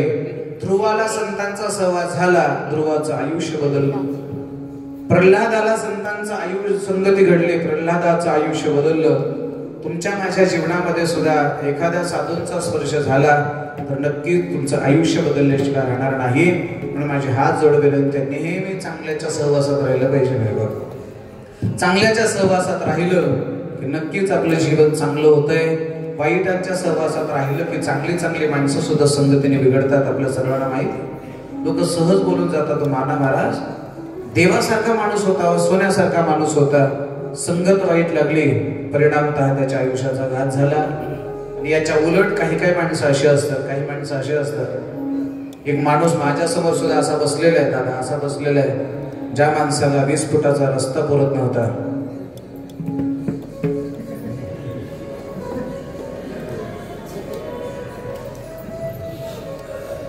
कोण आहे माहितीये का? हे कार टोपीवाला ते हात वर करायला, चांडक सरच्या बाजूला बसलेले. हात वर करा जरा, बघू द्या तुमचा चेहरा. असं 10 फुटाचा रस्ता पुरत नव्हता, चहाच्या अगोदर 72 दारू पित होता. वस्तू तिथे त्यांच्या समोर सांगतो. या 72 माणसाला सुद्धा साधूंचा स्पर्श झाला आज तो रामायणाच्या कथेला अयोध्येमध्ये उपस्थित आहे. त्याला म्हणायचं संतांच्या संगतीचा परिणाम. कितीतरी मोठी मोठी माणसं आपली उदाहरण आहेत मायबाप आपल्या सर्वांना माहित आहे. आपल्या बाजूला हेळम नावाचं गाव आहे. त्या हेळम गावचे माजी सरपंच गुणवंतराव सावंत, गावचा सरपंच माणूस, प्रतिष्ठित माणूस, पण काय ते नशाचे योगायोगाने ते रामेश्वराला आले आणि रामेश्वर भगवंताच्या साक्षीने त्यांच्या गळ्यात माळ घातली. जवळपास 8-10 वर्ष झाले त्या माणसाची दारू सुटली. खरं सांगतो, माझ्यावर तो माणूस जेवढं प्रेम करतो त्याच्यापेक्षा जास्त त्यांच्या घरचे प्रेम करतात. मी गेल्यावर तर त्या सरपंचाची पत्नी तर महाराजाला खायला काय काय करू, किती दूध आठवू की म्हणत असते. का सगळ्यात जास्त आनंद कोणा झाला असेल तर त्या माऊलीला झाला असेल. लक्षात ठेवा, साधूंच्या संतांच्या सहवासामध्ये जर गेलो, कथेच्या सहवासात गेलो तर आपलं जीवन बदलतो हो मायबाप. म्हणून कोणाच्याही सहवासात जाण्यापेक्षा संतांच्या संगतीत गेलं पाहिजे. नानाबार हरिपाठामध्ये फार सुंदर बोलतात, संतांचे संगती म्हणून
आपल्या जीवनाचं सोनं होत आहे. संतांची संगती मनोमार्ग गती आकळावा शिकते येणे पंथे. संतांच्या संगती जा. तुळशीदासची कथेला संतांच्या संगतीची उपमा देतात. एक एक एक एक एक एक कथेची उपमा देतात. पण कथेची उपमा देताना तुळशीदासची अगोदर परिसाची उपमा देतात. कथेला किंवा सत्संगाला परिसाची उपमा देतात. तर पुन्हा तुळशीदासची त्याच्यामध्ये बदल करतात की परिसाची उपमा सुद्धा कथेला कमी पडते. का?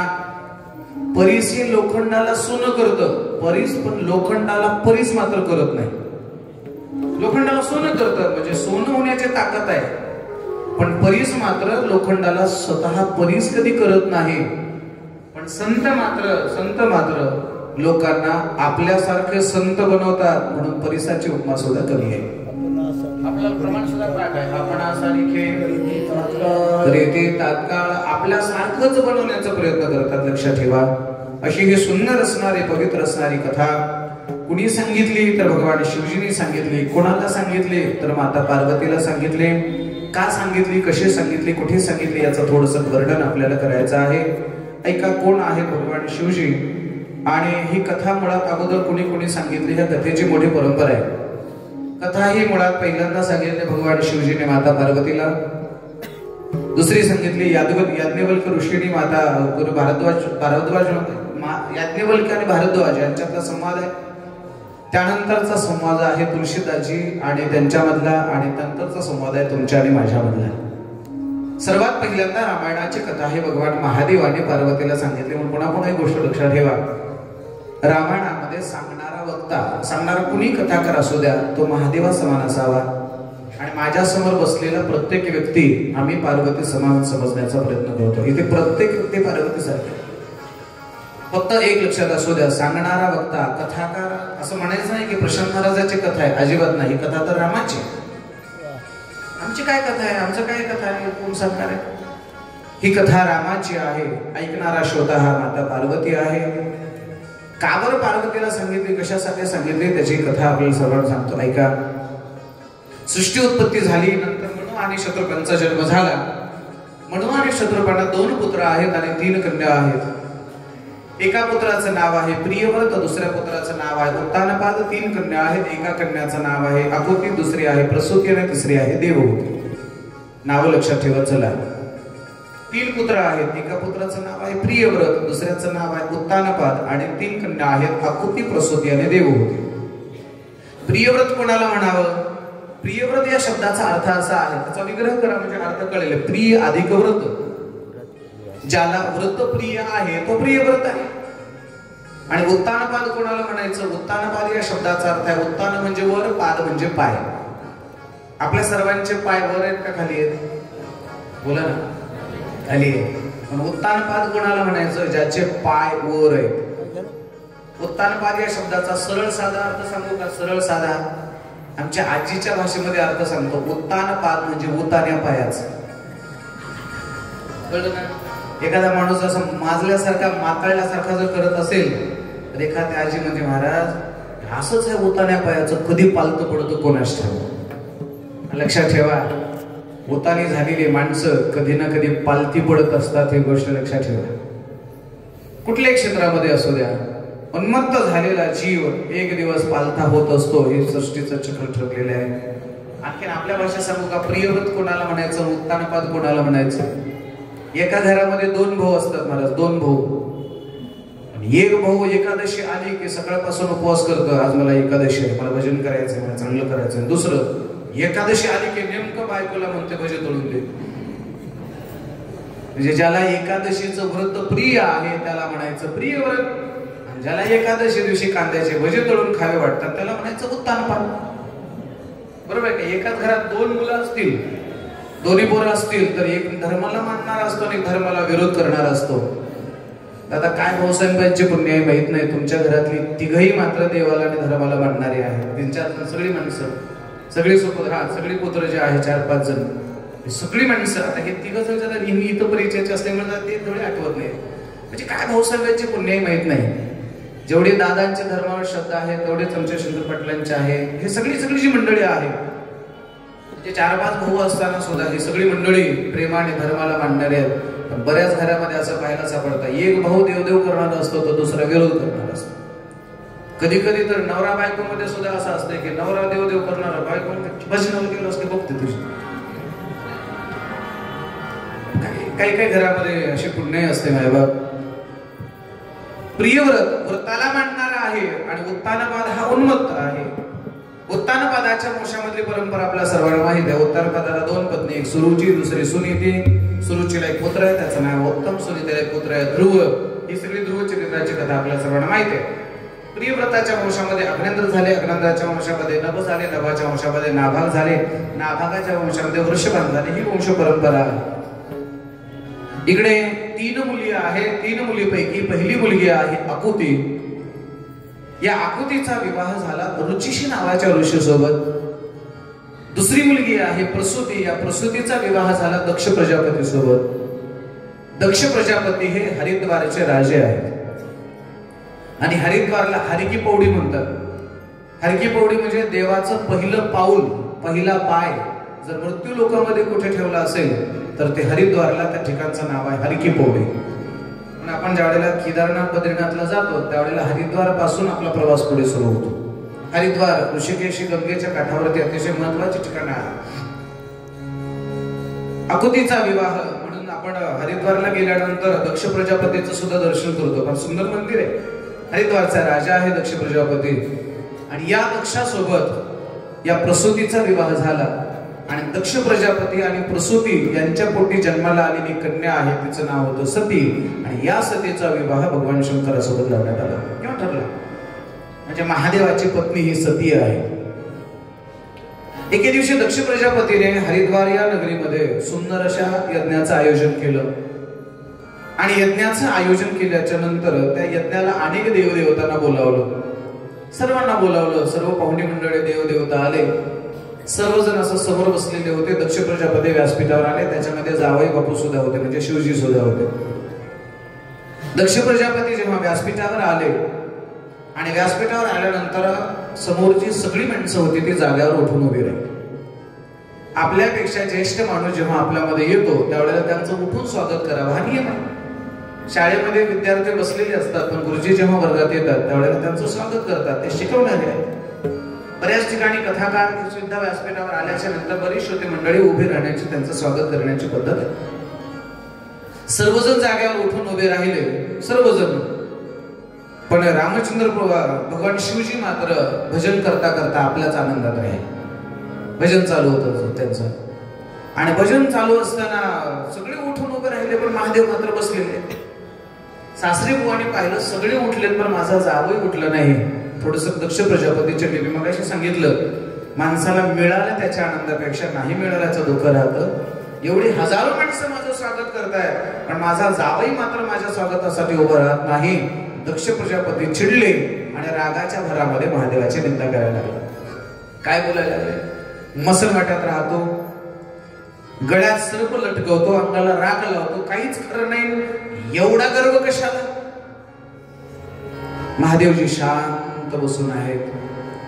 दक्ष प्रजापतीने एवढे वाईट वाईट शब्द वापरले तरी सुद्धा महादेव शांत राहिले. आता बोला. दक्ष प्रजापती शिव्या देत होता आणि महादेव शांतपणे ऐकत होते. या दोघांमध्ये मोठा कोण आणि शहाणा कोण? बोला ना. महादेव. कळलं ना? आता बोलू. आपलं शिव्या देणारा मोठा असतो का ऐकून घेणारा? कळलं ना? भांडणाऱ्या माणसापेक्षा, मोठ्या मोठ्याने बोलणाऱ्या माणसापेक्षा, शिव्या देणाऱ्या माणसापेक्षा जाऊ द्या कुठे कुठाने वाढवावे म्हणून शांतपणे ऐकून घेणारा माणूस नक्कीच मोठा असतो. एक गोष्ट सांगतो तुम्हाला. दोघा भावाचं किंवा दोघा जणांचं भांडण चालू आहे. एक नाही तसल्या भांडण शिव्या देतोय आणि दुसरा माणूस जर शांतपणे बसला असेल, शांत ऐकून घेत असेल, जमलेली 100 माणसापैकी 95 माणसं म्हणतील घाबरून गप्प बसलो. 95. 5 शहाणी माणसं म्हणतील काय शहाणा माणूस आहे, एक शब्द बोलला नाही म्हणून बरं झालं नाही तर डोके फुटले असते. पण एक गोष्ट सांगू का? 95 मूर्खांनी शाबासकी देण्यापेक्षा 95 मूर्खांनी शाबासकी देण्यापेक्षा 5 शहाण्यांनी दिलेली शाबासकी नक्कीच मोठी असते. 99 मूर्ख शिव्या देतात किंवा चांगलं म्हणतात. एका शहाण्या माणसाने जर चांगलं म्हटलं तर तो नक्कीच पुरस्कार असतो. नाही बाप, लक्षात ठेवावं. भांडत असताना किंवा कुठेही घरी असू द्या कुठेही असू द्या, भांडणाऱ्या माणसापेक्षा ऐकून घेणारा माणूस हा नक्कीच मोठा असतो. थोडस माझी विनम्र प्रार्थना आहे, थोडस जर ऐकायला शिकलो आपण, थोडस जर ऐकून घ्यायला शिकलो, आपल्या जीवनातली कितीतरी कलह, कितीतरी दंडे या एका गोष्टीमुळे संपुष्टात येतील. माहिती? एका गोष्टीमुळे. सासू अदवा तदवा बोलत असेल, सुनेने ऐकून घेतलं पाहिजे. कधी कधी एखादी उद्धट सून मिळाली, ती काही बोलत असेल, सासूने ऐकून घेतलं पाहिजे. लक्षात ठेवा, भांडणाऱ्या माणसापेक्षा शांत बसणारी माणसं ही नक्कीच मोठी असतात. आणि पुन्हा एक गोष्ट सांगतो, ज्याच्याकडे मोठ्या मोठ्या नोटा असतात तो नोटांचा कधी आवाज होत नसतो, पण ज्याच्याकडे चिल्लर असतं ना, त्या चिल्लरचाच मात्र बोभाटा जास्त असतो. ज्याला 200 पोते सोयाबीन झालं, 500 पोते सोयाबीन झालं, ते कधीच त्याचा बोभाटा करत नाही. 1.5 एकरावालच म्हणतो पट्ट्याला 10 पोते झालं, 20 पोते झालं. अरे समाजामध्ये एवढी मोठी माणसं असतात, ती माणसं आपल्या मोठेपणाचा गौरव कधी गात नाहीत, पण साधी असणारी माणसं मात्र नेहमी बोलत राहतात. माझी विनंती आहे मायबाप, लोकांनी म्हणू द्या आपल्याला भेकड आहे, लोकांनी म्हणू द्या घाबरलं म्हणून शांत बसलं, पण भांडण लागल्यानंतर मग ते भावाचं भांडण असू द्या, भावकीचं भांडण असू द्या, अगर राजकारणाचं भांडण असू द्या, शांत राहणारी माणसं ही नक्कीच मोठी असतात. सासऱ्याच्या आणि जावयाच्या भांडणामध्ये शिव्या देणारा सासरा होता आणि ऐकून घेणारा जावई होता, शांत होता. म्हणून तो कोण होता? नुसता देव नव्हता, तर तो महादेव होता. लक्षात ठेवा. म्हणून ऐकून घेणारी माणसं ही फार मोठी असतात. म्हणून कधीतरी ऐकायलाही आपण शिकलं पाहिजे, कधीतरी सहन सुद्धा करायला आपण शिकलं पाहिजे. आणि लक्षात ठेवा, जी माणसं ऐकून चांगलं घेतात तीच माणसं चांगल्या पद्धतीने बोलू शकतात. माझ्यासोबत खंदारी गुरुजी आहेत, संगीत विशारद आहात, बरोबर गुरुजी? ज्याला चांगलं गायचं आहे, चांगलं गायचं आहे, त्यांनी अगोदर कोणाचं तरी चांगलं गाणं ऐकलं पाहिजे. ज्याला चांगलं बोलायचं आहे ना, आमच्या विद्यार्थी दशेमध्ये आम्ही आमच्या गुरुजीचा असा शब्द ना शब्द वेचला नाही बा. त्यांच्या मुखातून निघणारी प्रत्येक शब्द अशी श्रवण केली. आता आम्हाला ती शब्द जरी ऐकायला मिळत नसली तरी त्यांच्या मुखातून निघालेला तो प्रत्येक शब्द त्यावेळेला श्रवण केला आणि ते शब्द त्या गुरुजनांची मूर्ती डोळ्यासमोर ठेवतो तेव्हाही आमच्या मुखातून शब्द निघत असतात. नेहमी ऐकायला शिकलं पाहिजे, ऐकलं पाहिजे. कधी गुरुजींचं ऐकलं पाहिजे, कधी संतांचं ऐकलं पाहिजे, कधी आईचंही ऐकलं पाहिजे, कधी बापाचंही ऐकलं पाहिजे. पुढे जाऊन सांगतो कधी कधी आपल्या पत्नीचं सुद्धा ऐकलं पाहिजे. आपली पत्नी जर आपल्याला म्हणत असेल मालक हे चांगलं नाही, थोडस कमी करा, तर अशा वेळेला पत्नीच ऐकलं पाहिजे. नव्हे कधी कधी आपल्यापेक्षा लहान असणाऱ्या माणसाचं सुद्धा ऐकलं पाहिजे. कधी कधी आपल्यापेक्षा वयाने लहान असणारी माणसं सुद्धा आपल्याला एवढा मोठा उपबोध करून जात आहे ते सुद्धा आपण ऐकलं पाहिजे. म्हणून माझी हात जोडून विनंती आहे, बुवांना भांडणाऱ्या माणसापेक्षा, बोलणाऱ्या माणसापेक्षा ऐकून घेणारी माणसं फार मोठी असतात. थोडंसं ऐकायला शिका. आणि विज्ञान असं सांगतं ज्या माणसाला चांगलं ऐकायला येतं त्यालाच बोलता येतं. जन्मजात एखादं लेकरू जर बहिर असेल, त्याला जर कानाला ऐकायला येत नसेल तर त्याला वाणी सुद्धा बोलू शकत नाही. ऐकणं फार महत्वाचं आहे. ऐकल्याशिवाय बोलता येत नाही. म्हणून लक्षात ठेवा, सासरी बुवा शिव्या देत आहेत, अपशब्द वापरत आहेत, पण भगवान शिवजी मात्र शांत आहेत. नंदीला राग यायला लागला कारण सांगू का, आपल्या स्वामीला, आपल्या जवळच्या माणसाला जर एखादा माणूस वाईट बोलत असेल तर नक्कीच त्याच्या सेवकाला राग आल्याशिवाय राहत नाही. नंदी थोडासा क्रोधायमान झाले तरी सुद्धा महादेवाने त्यांना शांत केलं. नंदी जरा थोडं शांत राहा, तुम्ही नका बोलू. तिथून भगवान शिवजी परत आले आणि परत आल्यानंतर पुन्हा एकदा दक्ष प्रजापतीने पुन्हा यज्ञाचं आयोजन केलं. आणि या वेळेला मात्र जाणून बुजून दक्ष प्रजापतीने महादेवाला निरोप दिला नाही.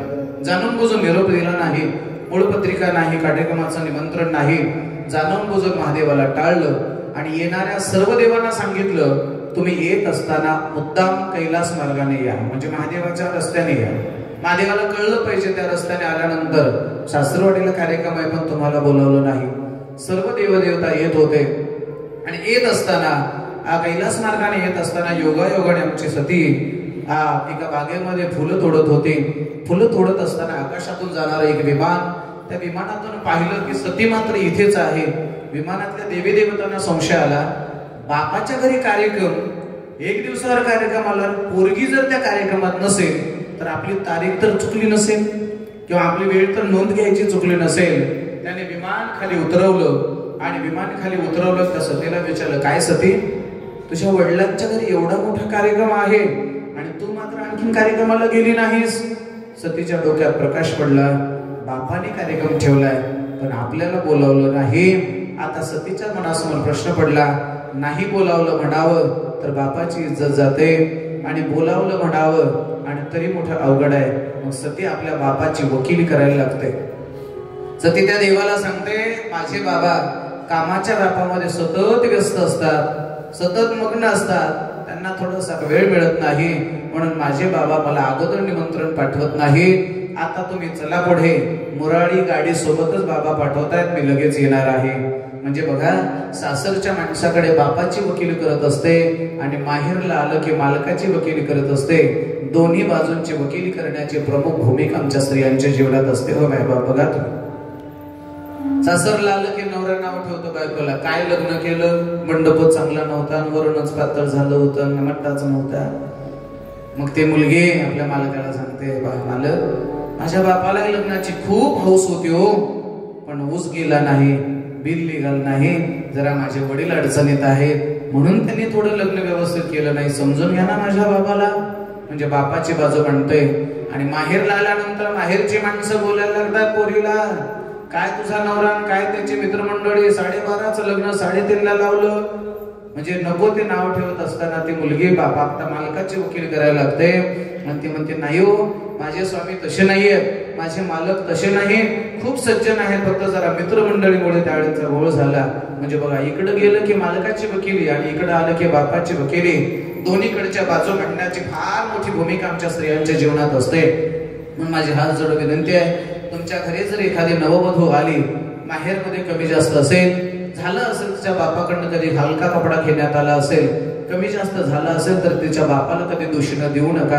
आणि सासरची माणसं कशी आली ना, आईकडे गेल्यानंतर काहीतरी समाधान मिळतं म्हणून ती अपेक्षा घेऊन आलेली ती मुलगी जेव्हा माहेरला येते आणि माहेरातली माणसं जर तिच्या सासरचं दुःख जर कोणा सांगत असतील तर ती मुलगी मात्र त्या दुःखामध्ये डुबून मरायला लागते. हो बाबा, म्हणून हात जोडून विनंती आहे, दोन्हीकडची वकालत मांडण्याचं काम ती मुलगी करत असते.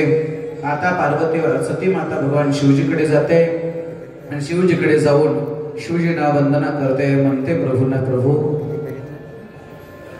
काय काय सती, मला असं वाटतंय की मी नशीबवान आहे.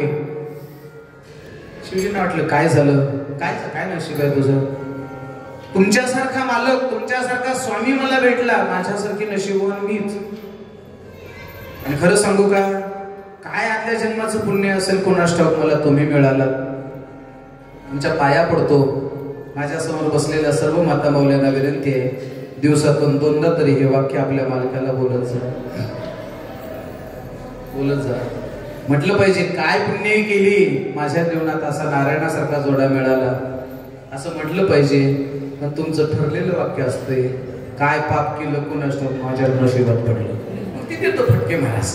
म्हणून माझी हात जोडून विनंती आहे, स्त्रियांनी म्हटलं पाहिजे पुरुषांना, माझी पुण्याही कामाला आली म्हणून तुम्ही मला भेटला.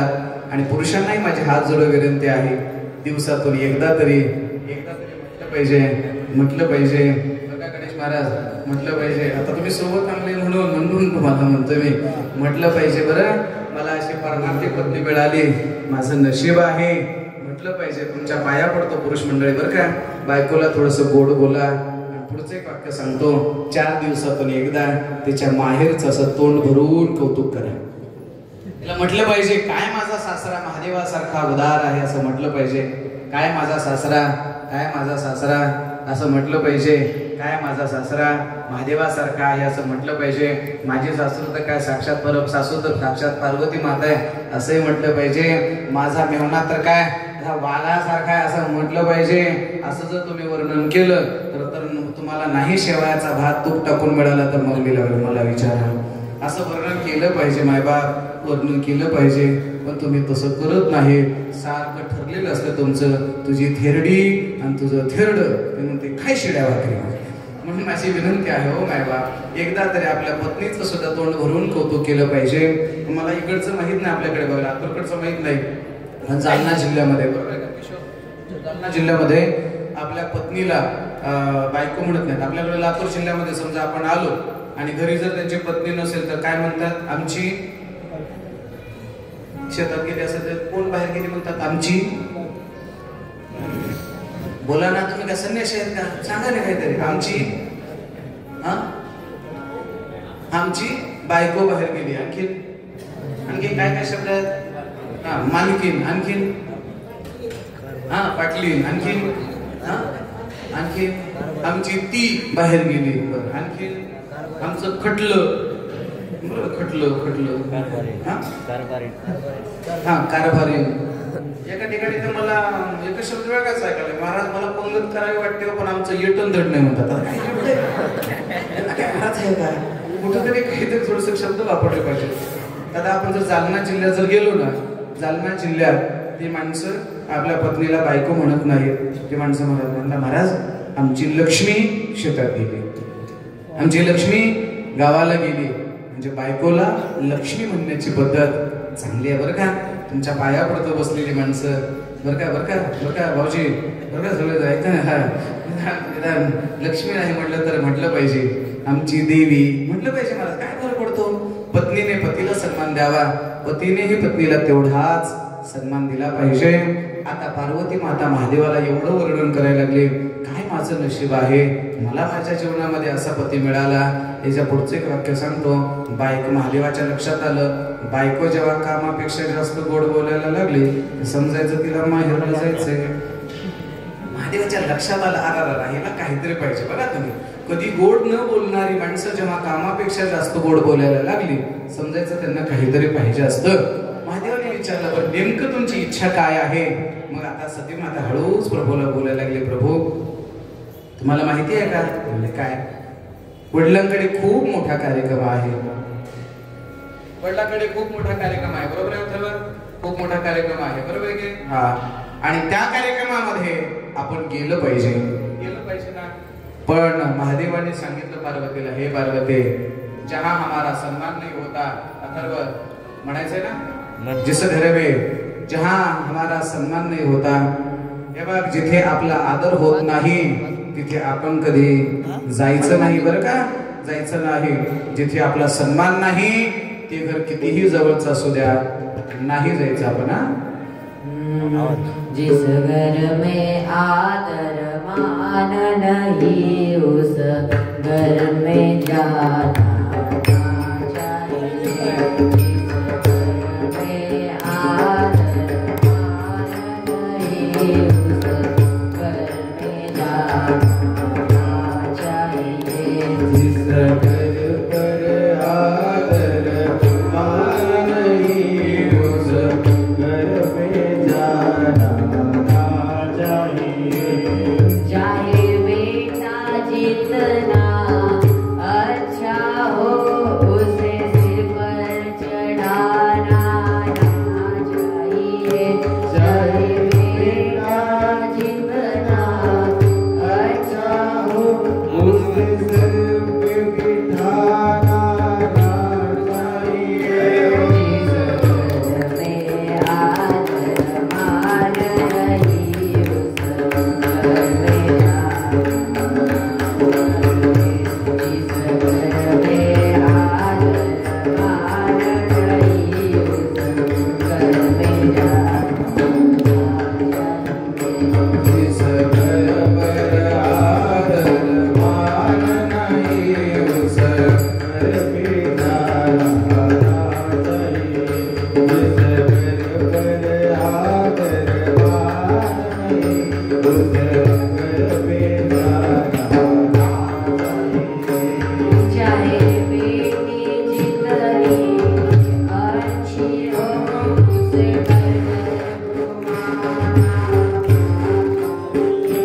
चाहे बेटी जितनी अच्छी हो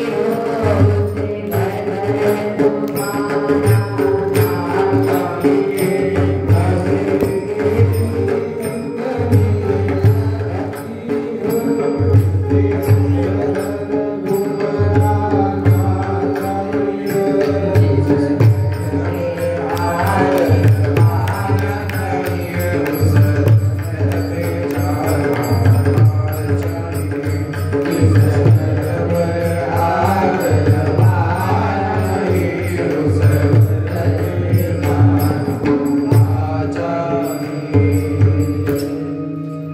जिस घर पर आदर मान नहीं उस घर पे जाना ना चाहिए.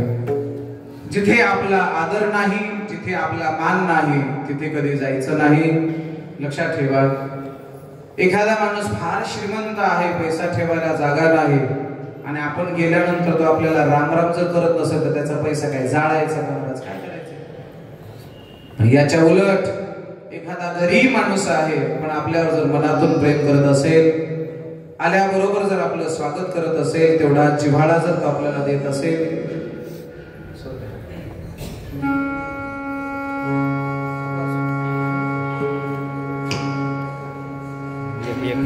आपला आदर नसेल, जिस घर पे आदर मान नहीं उस घर पे जाना ना चाहिए. जर आदर नसेल तर जायचं नाही. चाहे बेटा कितना अच्छा हो उसे सर पे बिठाना ना चाहिए. लेकरू कितीही लाडाचा असू द्या, डोक्यावर बसवायचं नाही. लोक सहज म्हणतात, अति लाडाने डोक्यावर बसलं आणि डोक्यावर बसून तुम्हाला पुढे पाठ. चाहे बेटी कितनी सुंदर हो उसे घर घर घुमाना ना चाहिए. जिस घर पर आदर माना नहीं उस घर पर जाना ना चाहिए. मी तर या मताचा आहे मायबाप.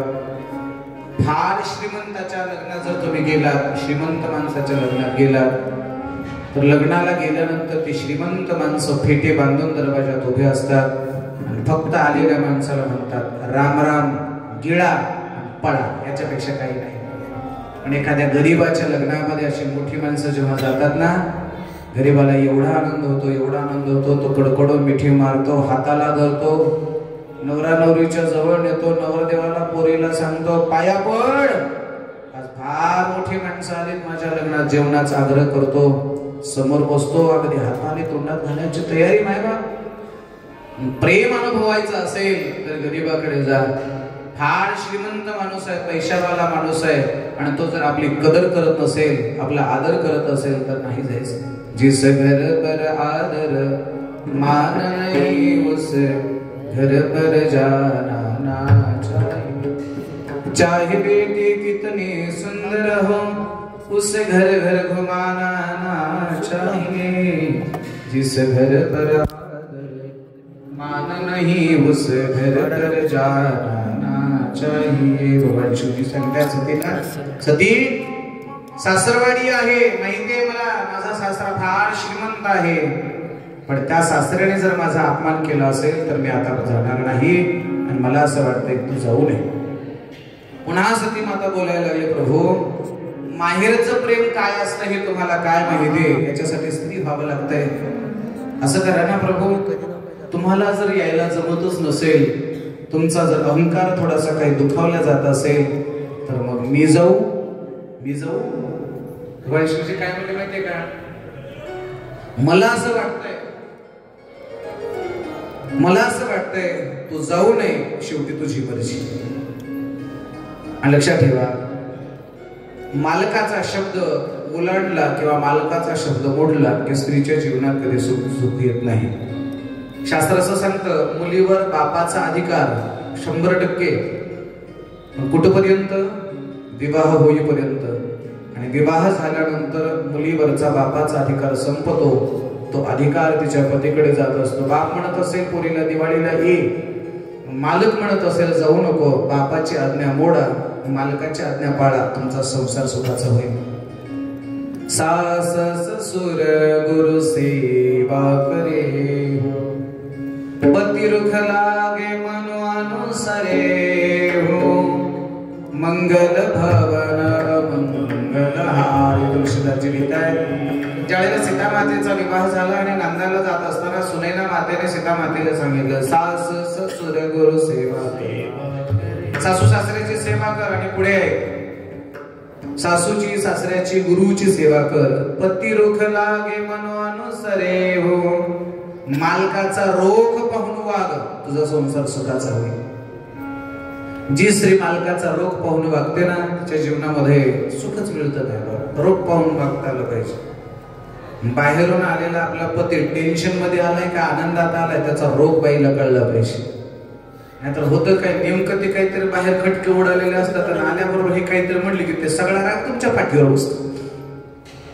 पती रुख लागे मनो अनुसरे हो, मंगल भवन अमंगल हारी. भगवान शिवजी काय म्हणतात सतीला, मला असं वाटतंय तू जाऊ नये, शेवटी तुझी मर्जी. पुन्हा सती म्हणते, मालक एवढ्या वेळेस जाऊ द्या. जिद्द केली सतीने आणि सती माहेरला गेली. माहेरला गेल्यानंतर दक्ष प्रजापतीने सांगितलं होतं, महादेवाला आणि सतीला निरोप नाही, आपण बोलावलेलं नाही. समजा लाजकाज आलेच तर त्यांना कोणी बोलणार नाही, त्यांना कोणी नमस्कार करणार नाही. सती आली. सतीला आल्यानंतर वाटलं की आपलं कोणीतरी स्वागत करेल, कुणीतरी आपलं आदर आतिथ्य करेल. पण एक बहीण तिच्या समोर आली. समोर आल्याबरोबर सतीला बोलायला लागली, काय सती आलीस का? कोण आलं होतं तुझ्याकडे पत्रिका घेऊन? सतीने खाली मान घातली, पुढे निघाली. दुसरी एक बहीण पुढे आली, तिला म्हणाले, आली का सती? आजकाल काही लोक मोठ्याच्या कार्यक्रमाला न बोलावता जातात. टोमणा मारला, सतीने खाली मान घातली. थोडस पुढे गेल्यानंतर एक बहीण म्हणाली, काय सती कसं चाललंय तुझं, बरं आहे का? एखादा बंगला वगैरे बांधला का आणखीन बी मसन वाटतच राहता तुम्ही? पुन्हा खाली मान घातली सतीने. लक्षात ठेवा, एखाद्या माणसं परिस्थितीने गरीब असतील, पण गरीब असणाऱ्या माणसाला पुन्हा पुन्हा गरीब म्हणून हिणवू नका हो. लोकांना सवय असते एखाद्याची गरिबी, एखाद्याची जी न्यूनता असते, एखाद्याची कमतरता असते, ते पुन्हा पुन्हा पुन्हा पुन्हा त्याला हॅमरिंग करायची. सतीला बोलायला लागले, सती तुझा मालक तर तुझ्या लग्नामध्ये वाघाचं कातड पांघरत होता, अर्धवट नग्न होता, अंगाला राखच लावत होता, आता सुधारलं की नाही, काय मेकअप पावडर लावायला सुधारलं की नाही? असे अनेक अपमान सती माता ऐकायला लागली. अश्रू डोळ्यात येत आहेत. सर्वजण तिला टोमणे मारायला लागले. पण तेवढ्यात आईने पाहिलं, माहेरातले सगळे माणसं तुमचा अपमान करू शकतील, पण माहेरातले माय तुमचा कधीच अपमान करू शकत नाही. ताबडतोब माय समोर आली, सतीच्या हाताला धरलं, नातल्या घरात नेले आणि सतीला सांगितलं, सती तुझ्या बापाने सर्वांना आदेश दिला, तुला इथं कोणी नीट बोलणार नाही. पोरीने किती हक्काचं घर माहेरचं असलं तरी लग्न झाल्यानंतर बोलावणं असल्याशिवाय येऊ नये. का आली? सतीच्या डोळ्यात अश्रू. जोपर्यंत माहेरातली माय जिवंत आहे तोपर्यंत माहेरातल्या प्रेमाचा झरा जिवंत आहे. एकदा का माहेरातली माय गेली की माहेरातल्या प्रेमाचा झरा संपतो नाही. सती आईच्या गळ्याला पडून रडायला लागली. आईने सांगितलं सतीला, सती